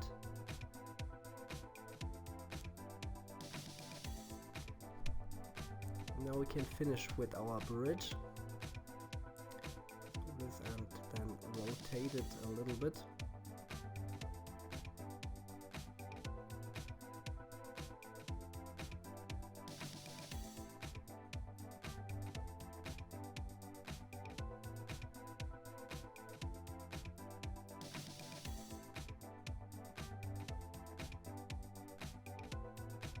Do it without snapping mode, and just here, and now we have a very cool bridge now.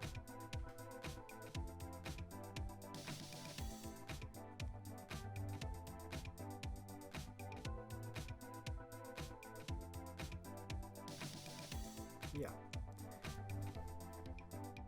great. Yeah, here we have another bridge, but this is not the bridge we want, because it's only because we have the preview mode from the scene. And okay, now we select scene number 2, duplicate it and move it behind scene number 5 and name it scene number 6.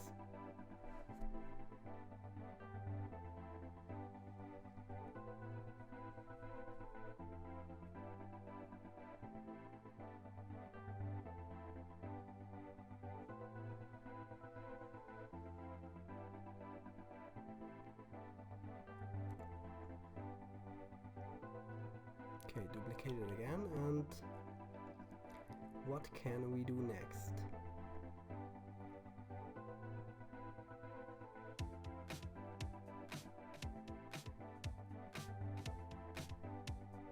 Now we can adding some rocks to our scene.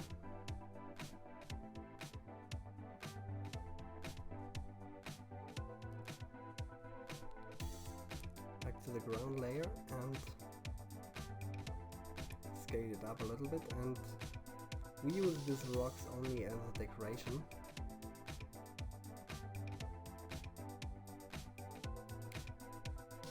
Scene number 8, and now we can delete this tree and we can duplicate these rocks, can shrink it up a little bit,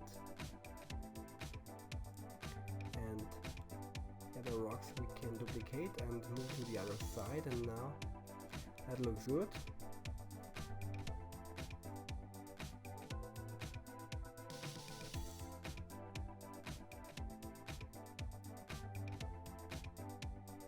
And here in scene number 9 we can delete these rocks and duplicate scene number 9 one more time, and now we have our 10 scenes.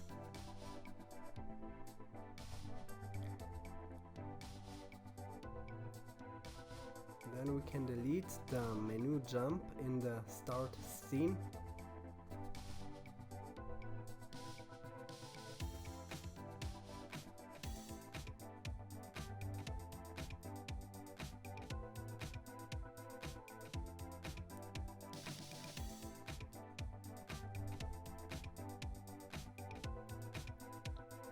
And we drag in another one in the last scene. Scale it up a little bit, and okay. Then we go to the mind map and connect the menu jump from level 2 with the world 2 complete UI. And what we can do now, I think now it's time for some enemies. For this level we can use our enemy or a zombie girly. And in level number 3 we make it a little bit different, because I promised to you we have some aliens and we have some zombies in this game, and in the last level you will see some aliens.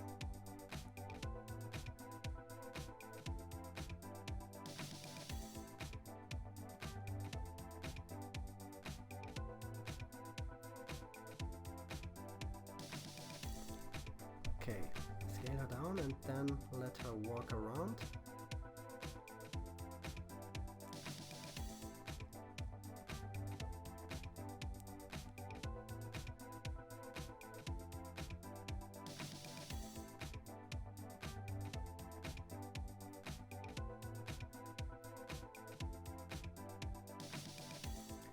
Okay, now it looks like she's invincible.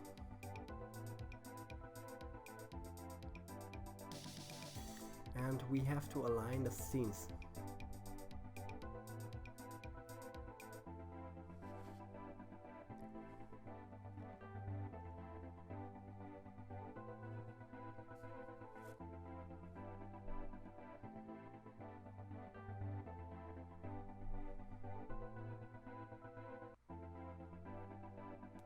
Don't forget to save your game sometimes. This is very important.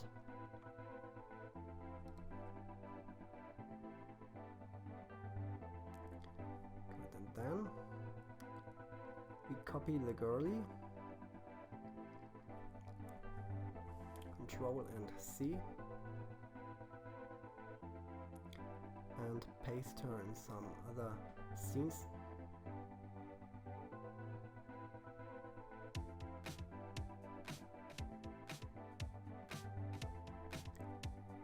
And then for this model here, we use a transform channel to let her turn around.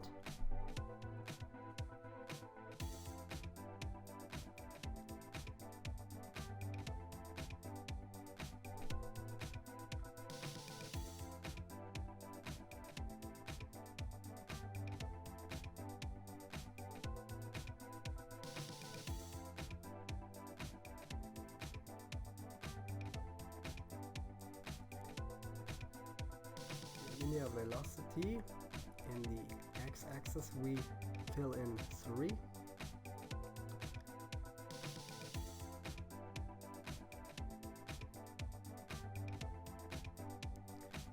Affected asset is our zombie girly, and replace.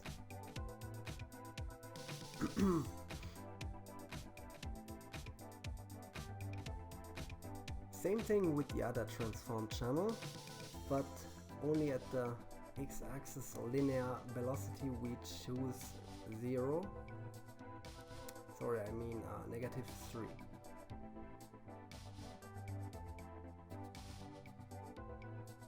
Zombie girl and replace.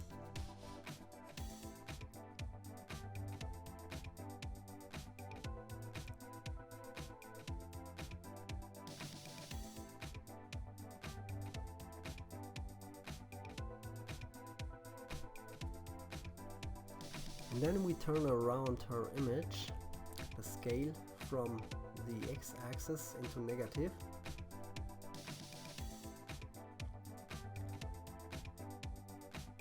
Here we do the same. We can copy and paste some enemies into the other scenes, and with this puking zombie we can do the same thing, but another girl at first here.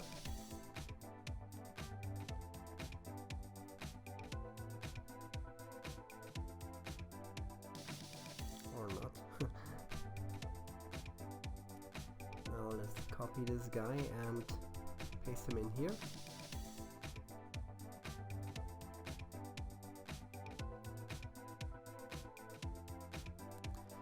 And as a boss we can also use this puking zombie, but we can scale him up and make a special model from him.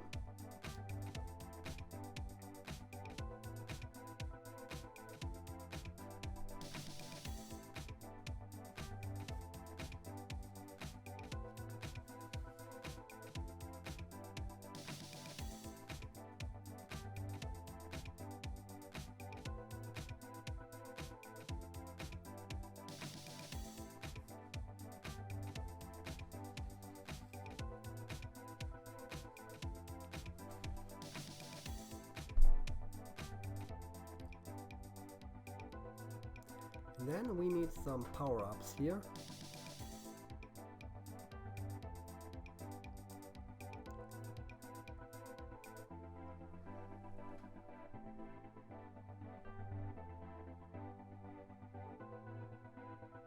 And I'm not sure what was the size, the scale from the world number 1. So let's have a look to make the same scale. 0.2, okay.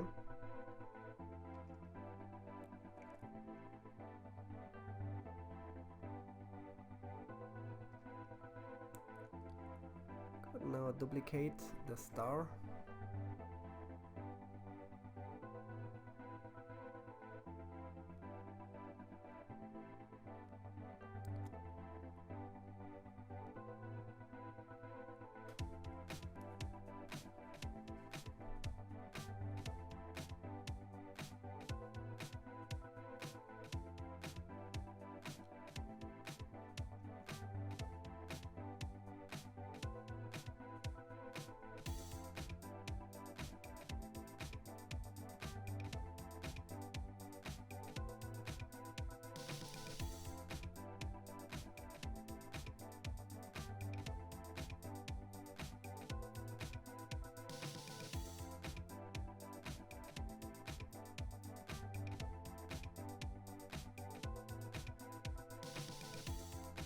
And in scene number 5, checkpoint. Same thing we have in the world 1.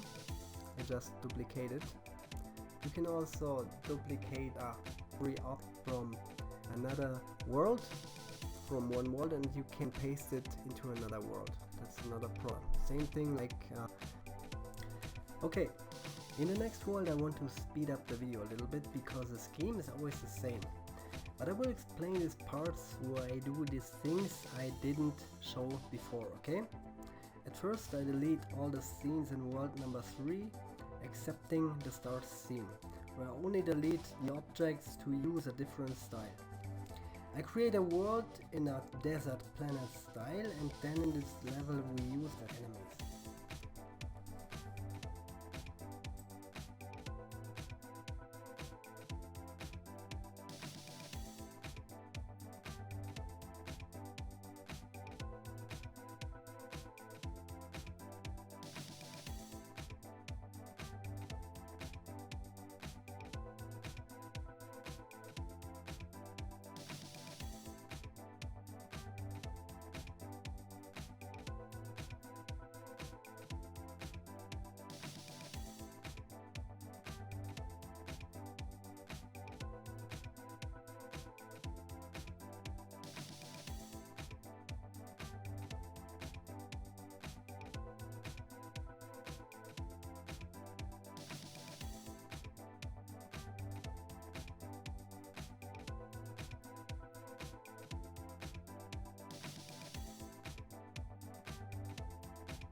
And then we use this alien model, drop in the walking image as default,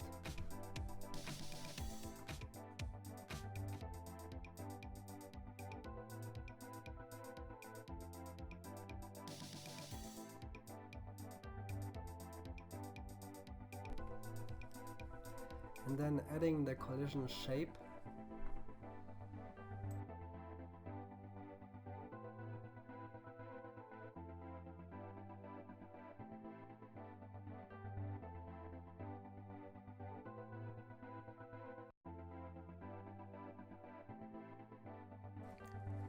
And then copy and paste him into the other scenes.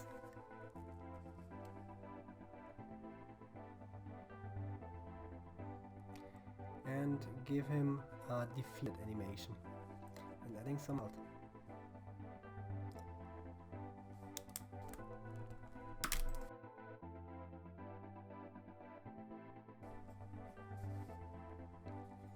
And then we drop in another alien, a non-walking alien shooting action.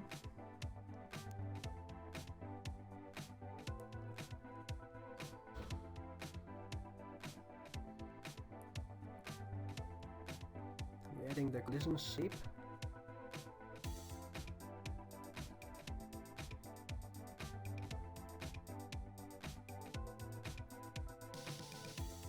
And then the defeated animation.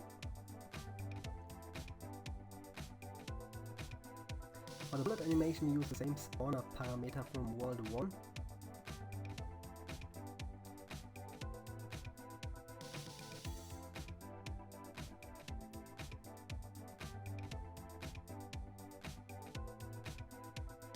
And for this enemy bullet, we add a wake up component. If you remember that in World 1, the enemy in scene 10 already starts shooting in scene 9, and with a wake up component we can handle this. 0 is standard, and I show you now what's happened with 100. Let's go to preview mode.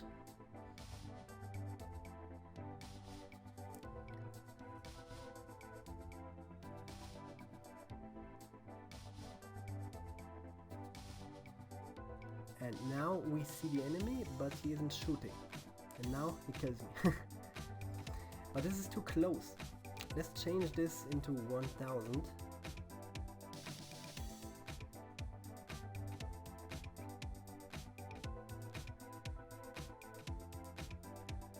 Let's have a look.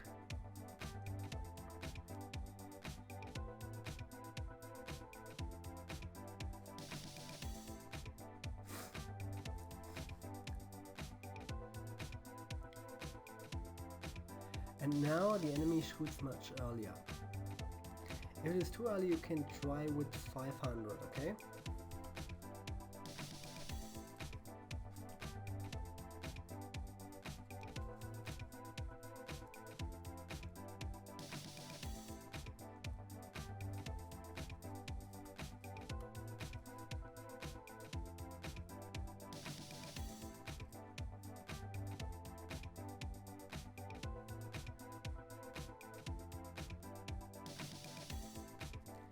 Okay, then can copy this guy and paste him into the other scenes.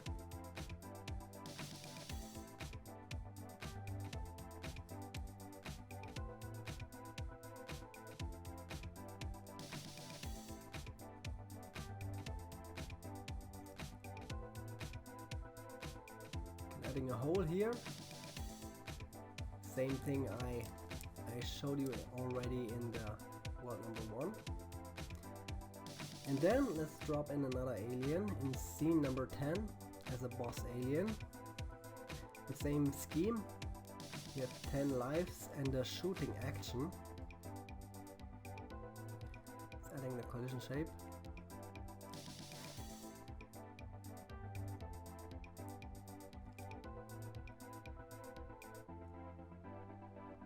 And then we add a spawner to the bullet action.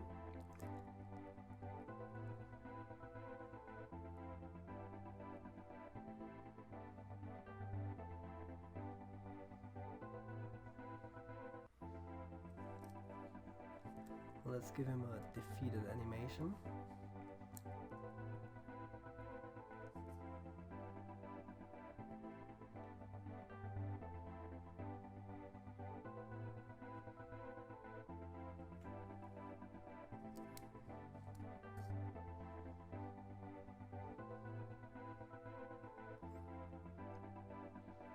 Okay, now we're adding a spawner to the bullet action and a wake up component. Distance based, and let's do it with 500.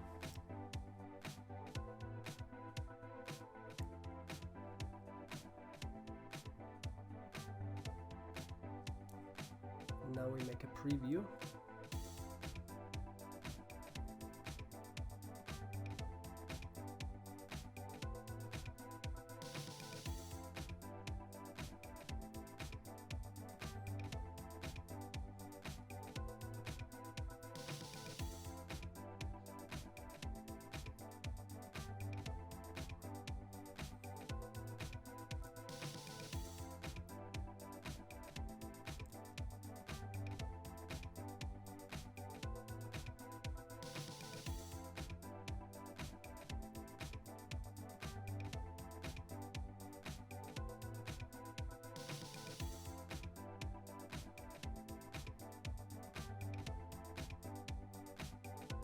and look there, he's shooting into the wrong side. So we have to turn the bullet into negative.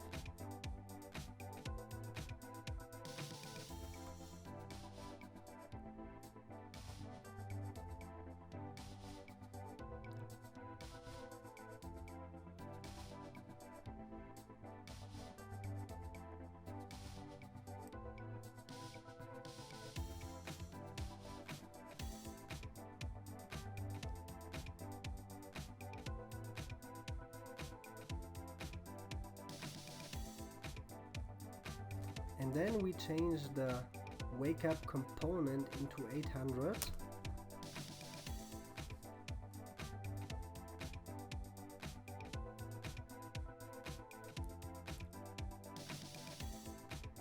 And now that looks great.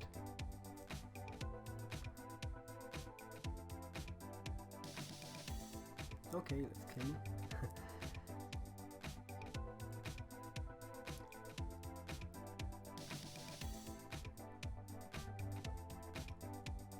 Okay, now I copy the stars from the world number 2.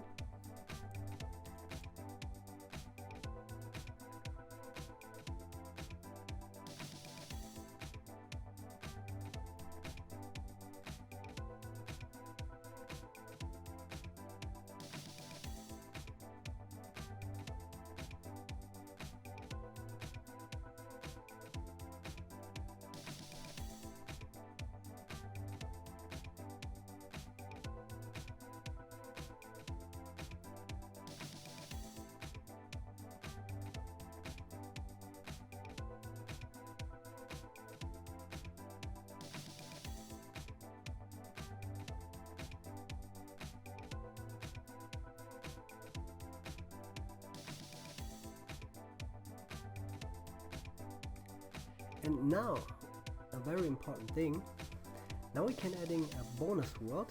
Let's duplicate the first world. Then we cut the connection with the world 1 complete UI and name the duplicated world bonus world.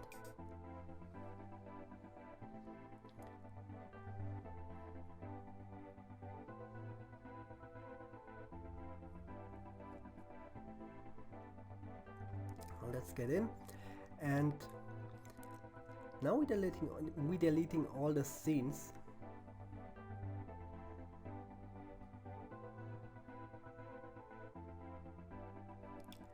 Only the start scene and the scene number 1 we need. And we delete the enemy, the transformed channel and the moon.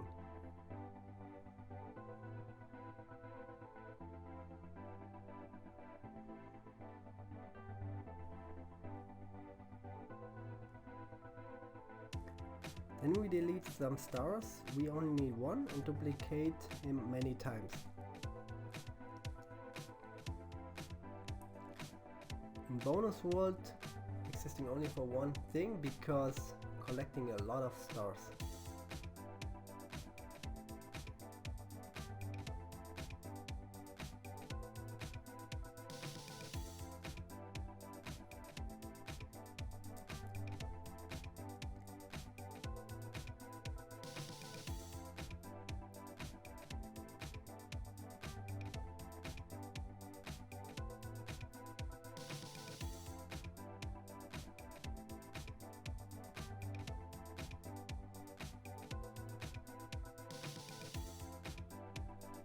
We copy all the stars and then we paste them into the start scene.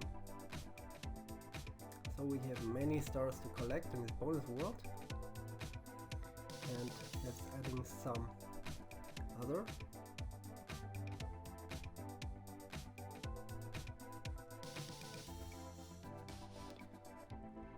Okay, and then in scene 1 we place a menu jump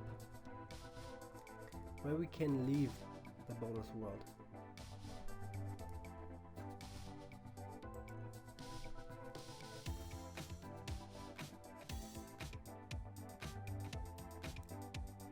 Back to the mind map,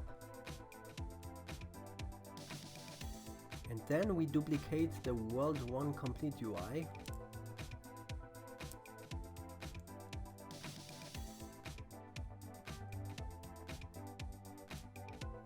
Cutting the connection and name it Bonus World UI.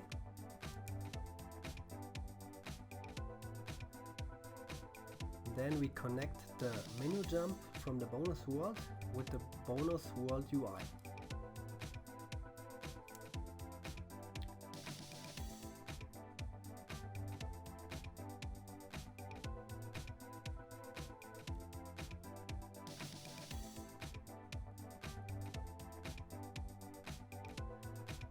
Okay, and then we go to world 1 and scene 5. After the checkpoint, we can place a menu jump where we can enter the bonus world.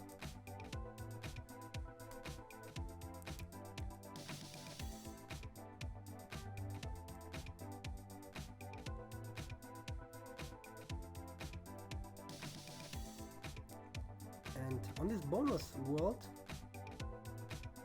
we can place a light for the player pays attention. And then we change the radius and the color.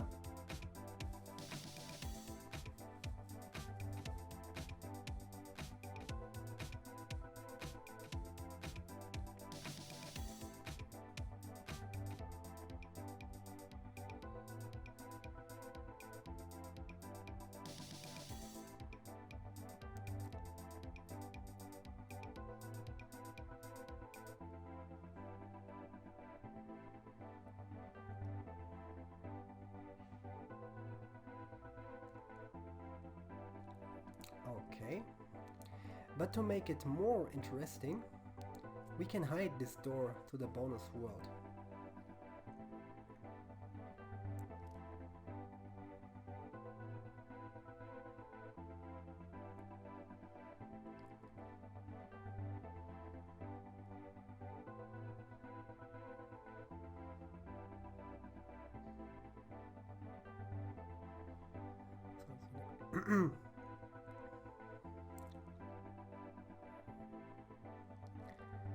So we can drop in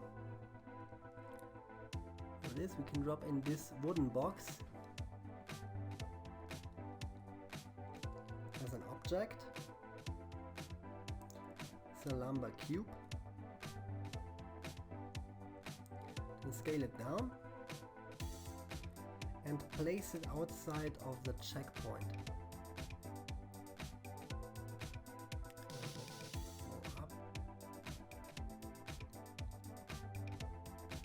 Yes, okay, a little bit outside.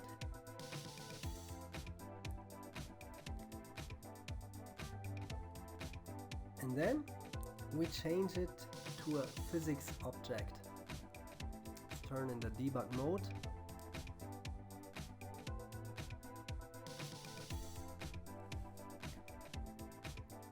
Adding the collision shape, but it looks good, perfect. And then with D, we can duplicate this box.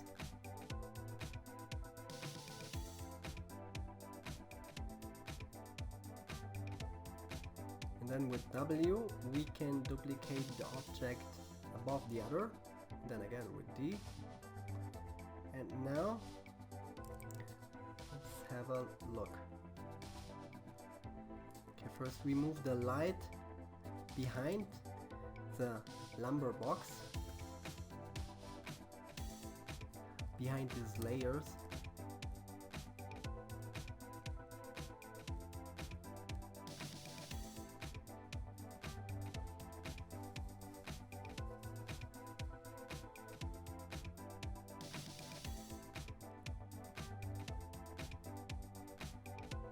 And look, now the character can pull these cubes. And surprise, look there, the zombie girlie comes around again to join the party. And whoa, what's up there? And she kills me, like always. Something doesn't work, and I think I know what.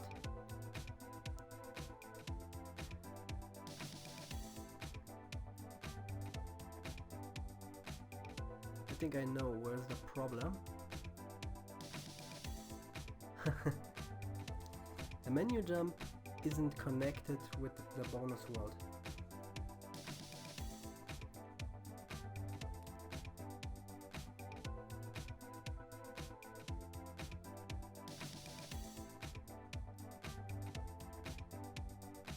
Okay, come on, before the girlie comes back.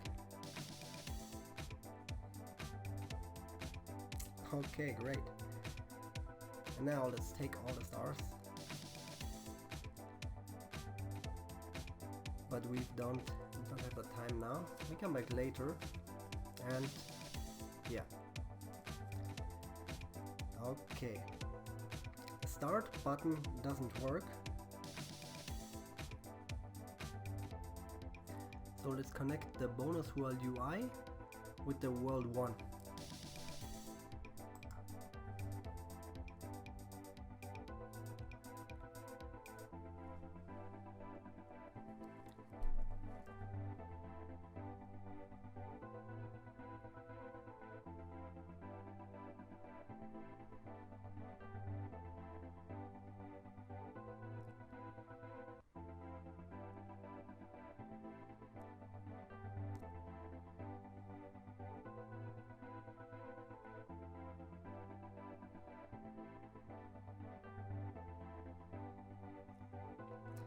And now we're back at start. Yeah, there's one last thing we forgot. The start button, to go back at function, we have to change into start checkpoint.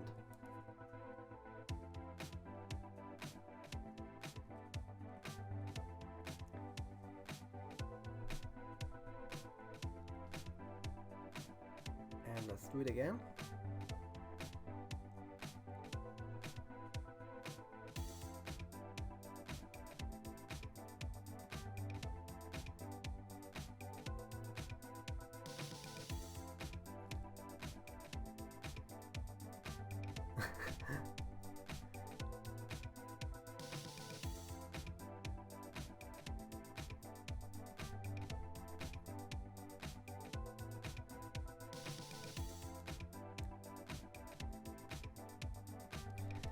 And now it works well.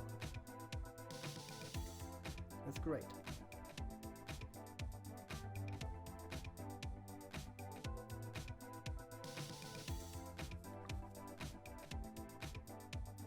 Okay, now it's time to give the UIs a new style. Start UI is okay.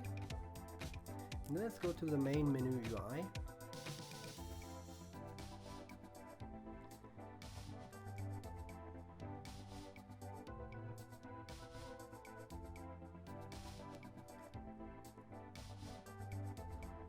First, we can change the start button. Now I don't have choose the most beautiful buttons in this example. I just want to show you how it works. We delete the picture and drop in another picture. And we scale it down and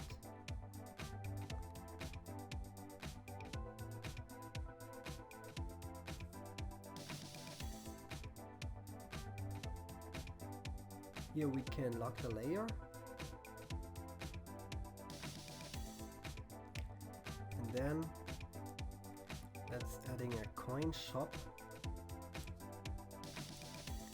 Card button looks good.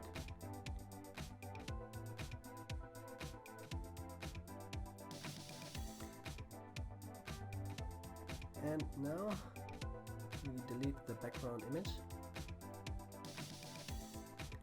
And here's the game logo.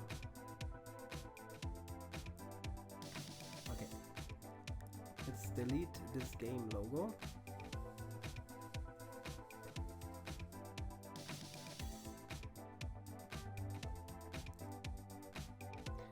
And I created something very stupid.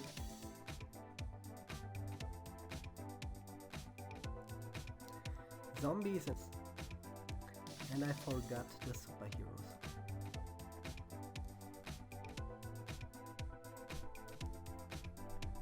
And then we can make a quick animation for the logo.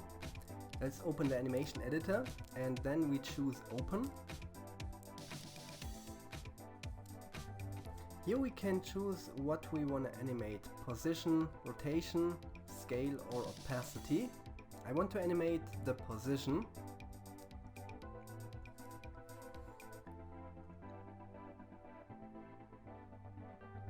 And we click on the record button.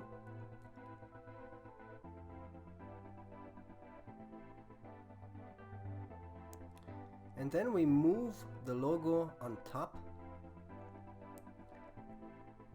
Now we have one frame.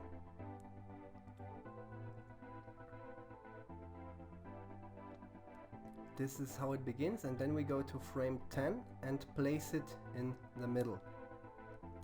The logo we move down, place it in the middle of the screen. Now we have an animation of 10 frames. And then we go back to the first frame, copy the X position and paste it into the X position of frame number 10. Now we have a clear animation.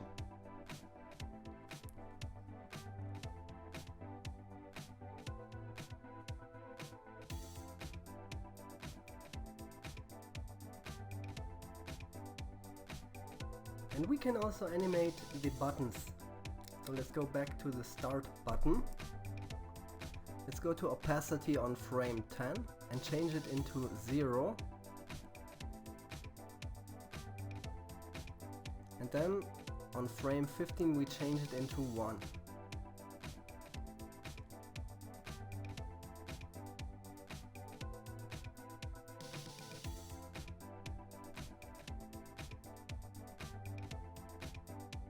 The same thing we can do with the card button. We start at frame 15, opacity at 0. And then on frame 20 we change it into 1. First we have the logo and then the start button and then the card button animated.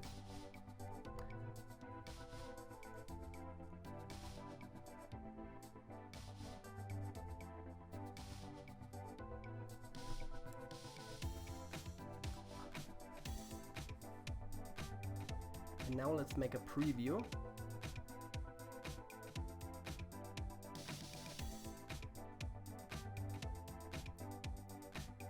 It is everything too fast, but that's not a problem. Then we go back to the editor.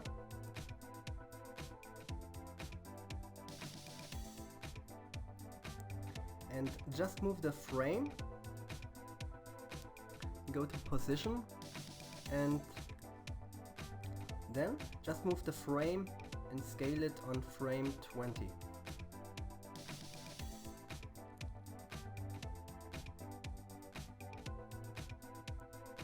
We also scale the start and the card button. With scale I mean we're adding more frames to that.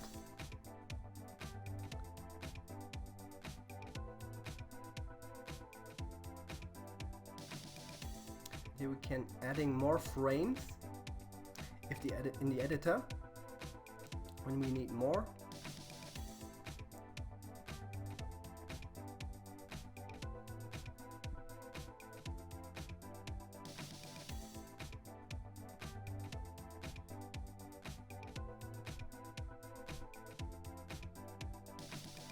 And now it looks pretty good.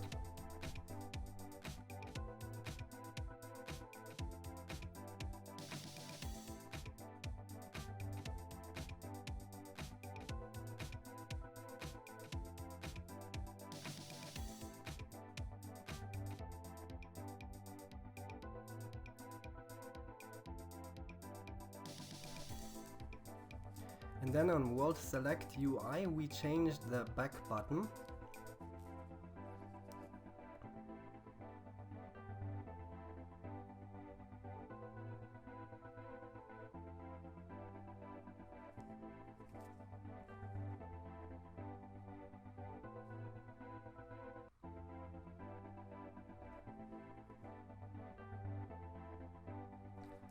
in this image. Scale him a little bit, and let's give him an animation as well. Animation editor, then open.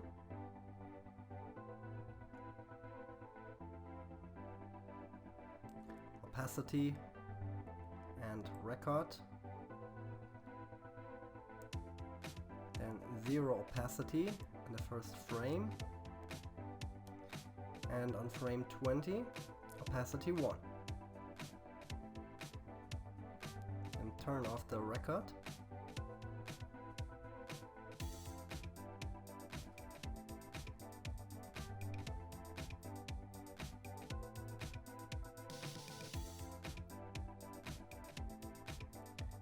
Then we go to the coin shop and change the back button.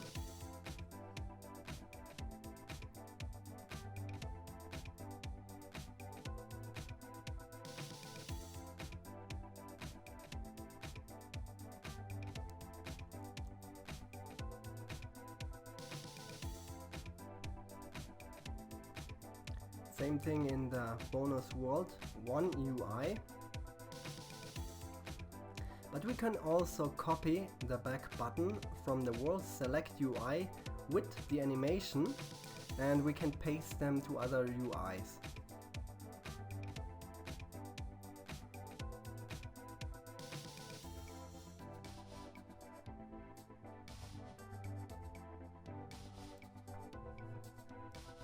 And then in the pause UI,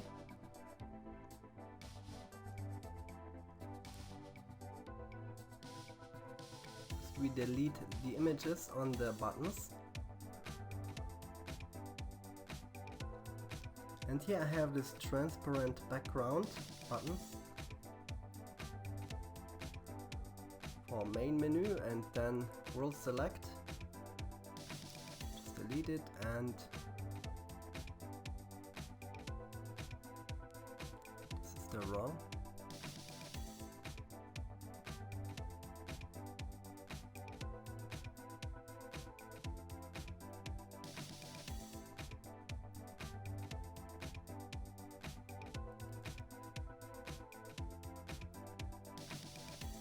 And for the continue button.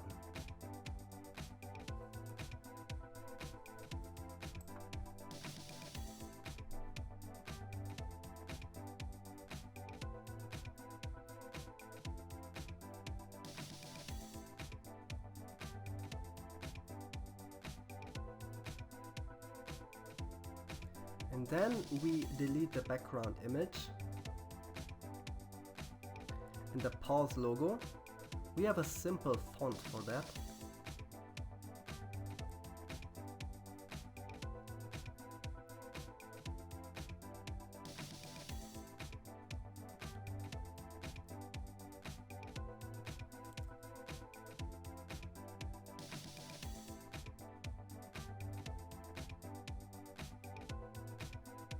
Now when the player hits pause, then we have the player see always the game screen in the background, but it's the pause menu is activated.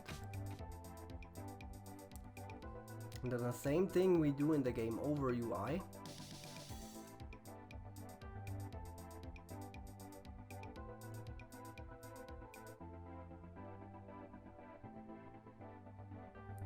In the world complete UIs we use the next button. Then duplicate the world to complete UI.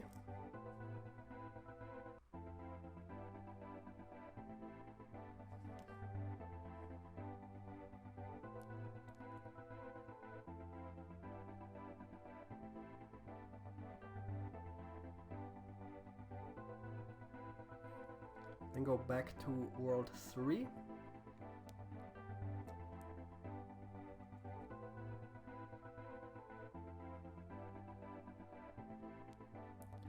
And at the end place a menu jump.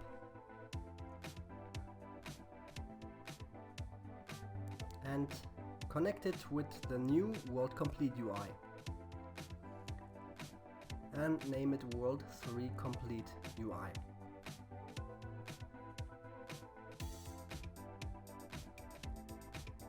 And then on the world complete UIs we can add a font or a text like stage clear to every world UI. And then we can also delete the backgrounds.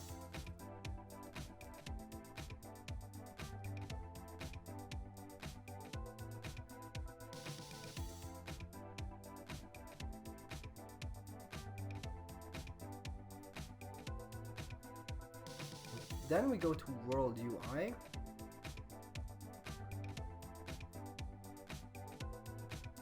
and copy the counter. The counter font we copy with Ctrl and C.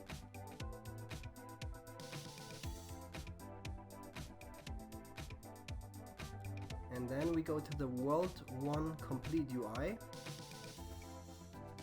and paste it in.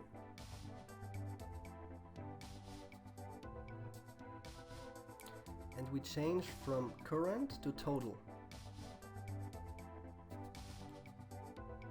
to show always the additional count. Same thing we do in all the other world complete UIs. Same thing in the bonus world UI. And in the pause UI and in the game over UI we use the counter as current.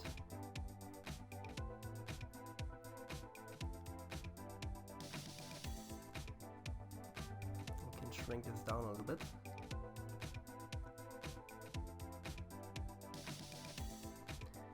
And in the coin shop we use a total.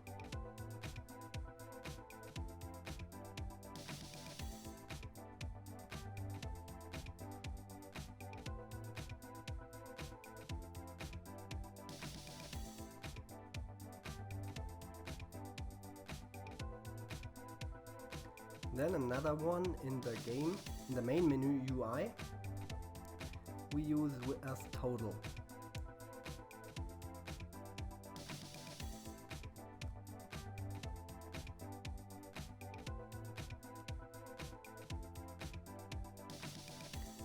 And then we copy the star animation from the world UI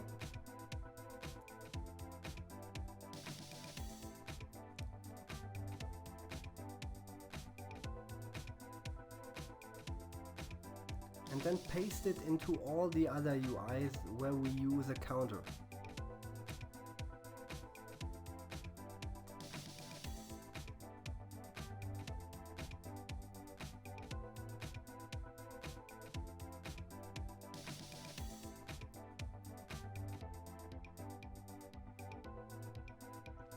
Let's make a preview now.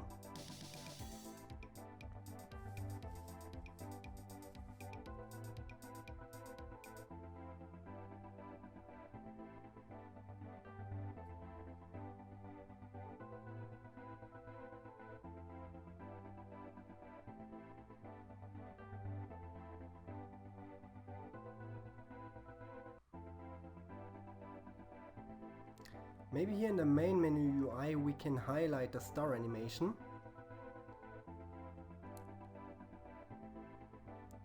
And scale it a little bit bigger.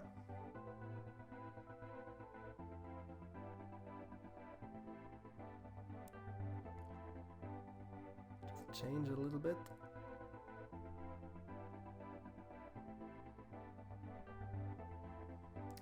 Yeah, that looks much better.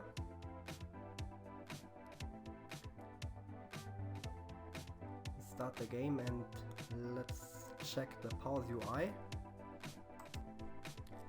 It would be better when it shows the buttons in the middle of the screen.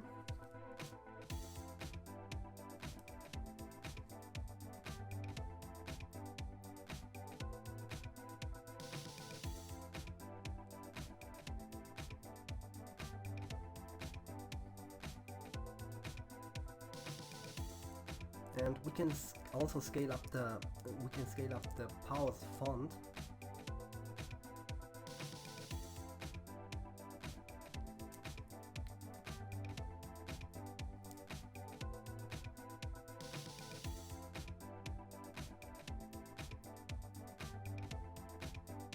Here we need another pause button in the world UI.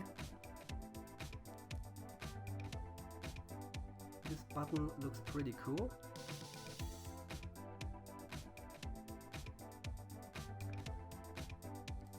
Let's check it again. And something that needs every cool game is music. I show you a quick example. Let's add the music into the main menu UI. Just select the UI and on the right menu drop in the music file. It must be an MP3, and loop the music and also check the stop on BGM on that.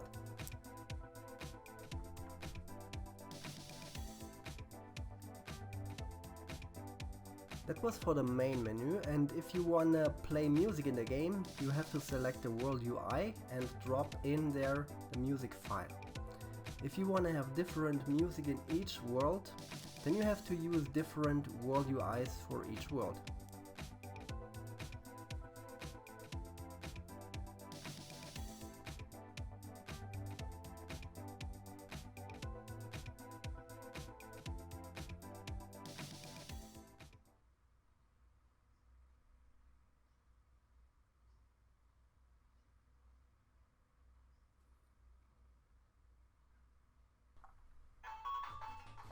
Yeah, and this is absolute retro music. Let's check the world 1.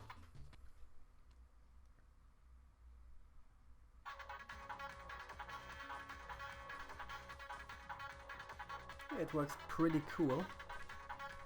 And you can also add shooting music to the character, or you can adding some jumping music or whatever you want. It is easy, it is absolute easy. Just drop in an MP3 file. And then you can make a very cool game.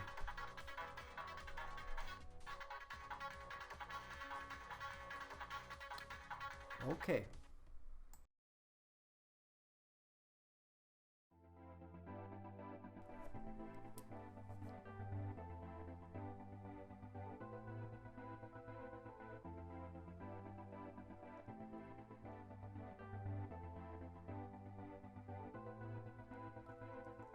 And now I show you how to use additional characters.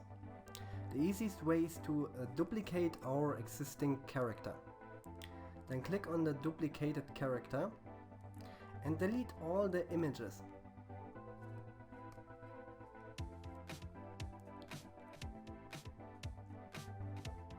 And for another character we can change the gameplay settings. Here we can increase the maximum speed.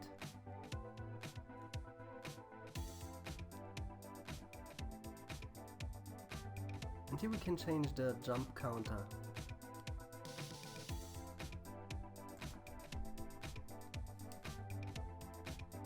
And now let's give him another style. We use this as a default image.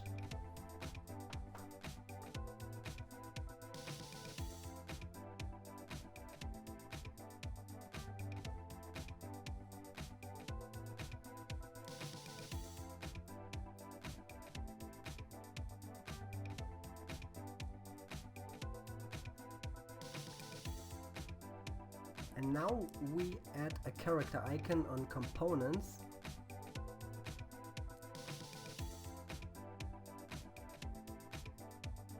This is very important to choose between characters in the character menu. And we use this one as regular icon.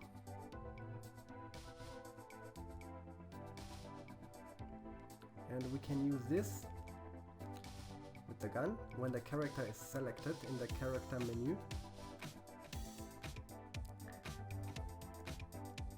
And then we have a lock image, and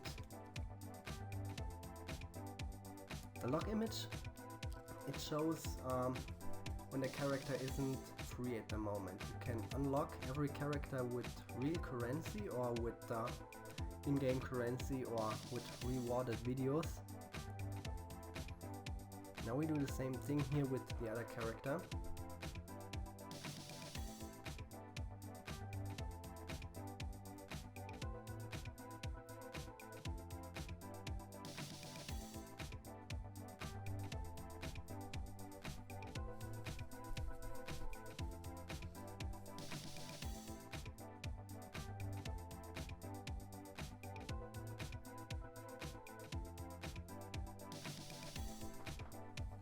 Block image we don't need because this character is free. This is our standard character. And here the player can, here you can choose how the player can unlock the character. In-game currency or in-app with real money. And here you can choose a price. To make 100 stars, it needs to collect it in this game. But for now, let's make him free, only to show you how it works.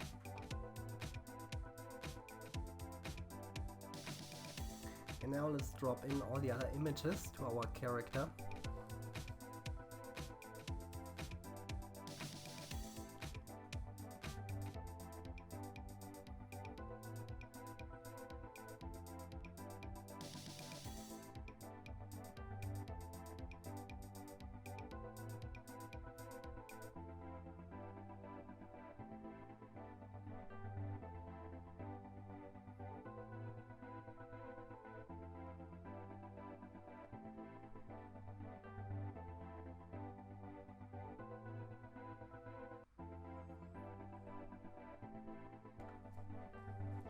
Then we go to the coin shop and we move down a little bit the back button. And here we can use single unlock or multiple unlock for our characters. I use a multiple unlock for now. And look, here we have all our characters. And we can scale the selector window. Or here we can move it around.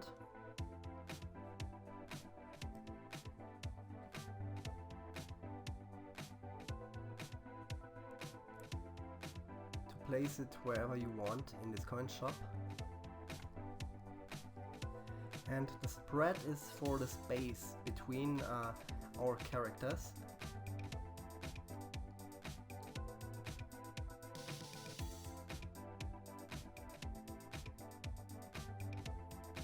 I'll show you in the preview how it looks.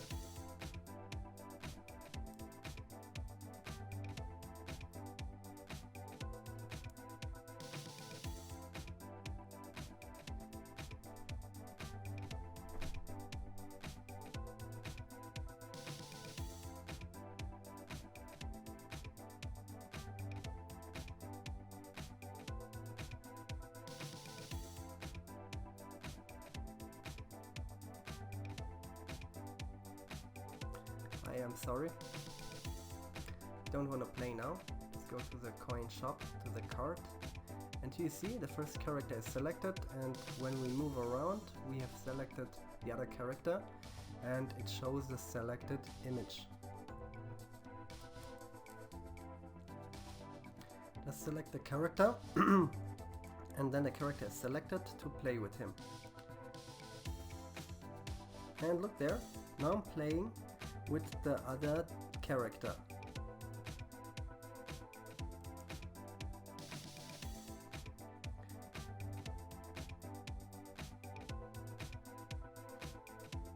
And now let's go back to World 1. And here I change the second character into in-game currency to a price of 100. And let's make a preview.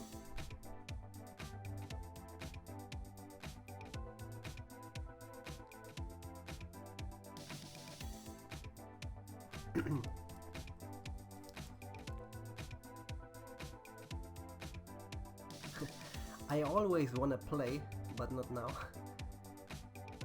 Look there. Now we have this lock image here, and we can unlock this character when we collected 100 stars. And you also can use real currency to make money when the player is unlock new characters. Yeah, what a video. That was a lot of stuff. But now you know all the basics to create a game in Buildbox.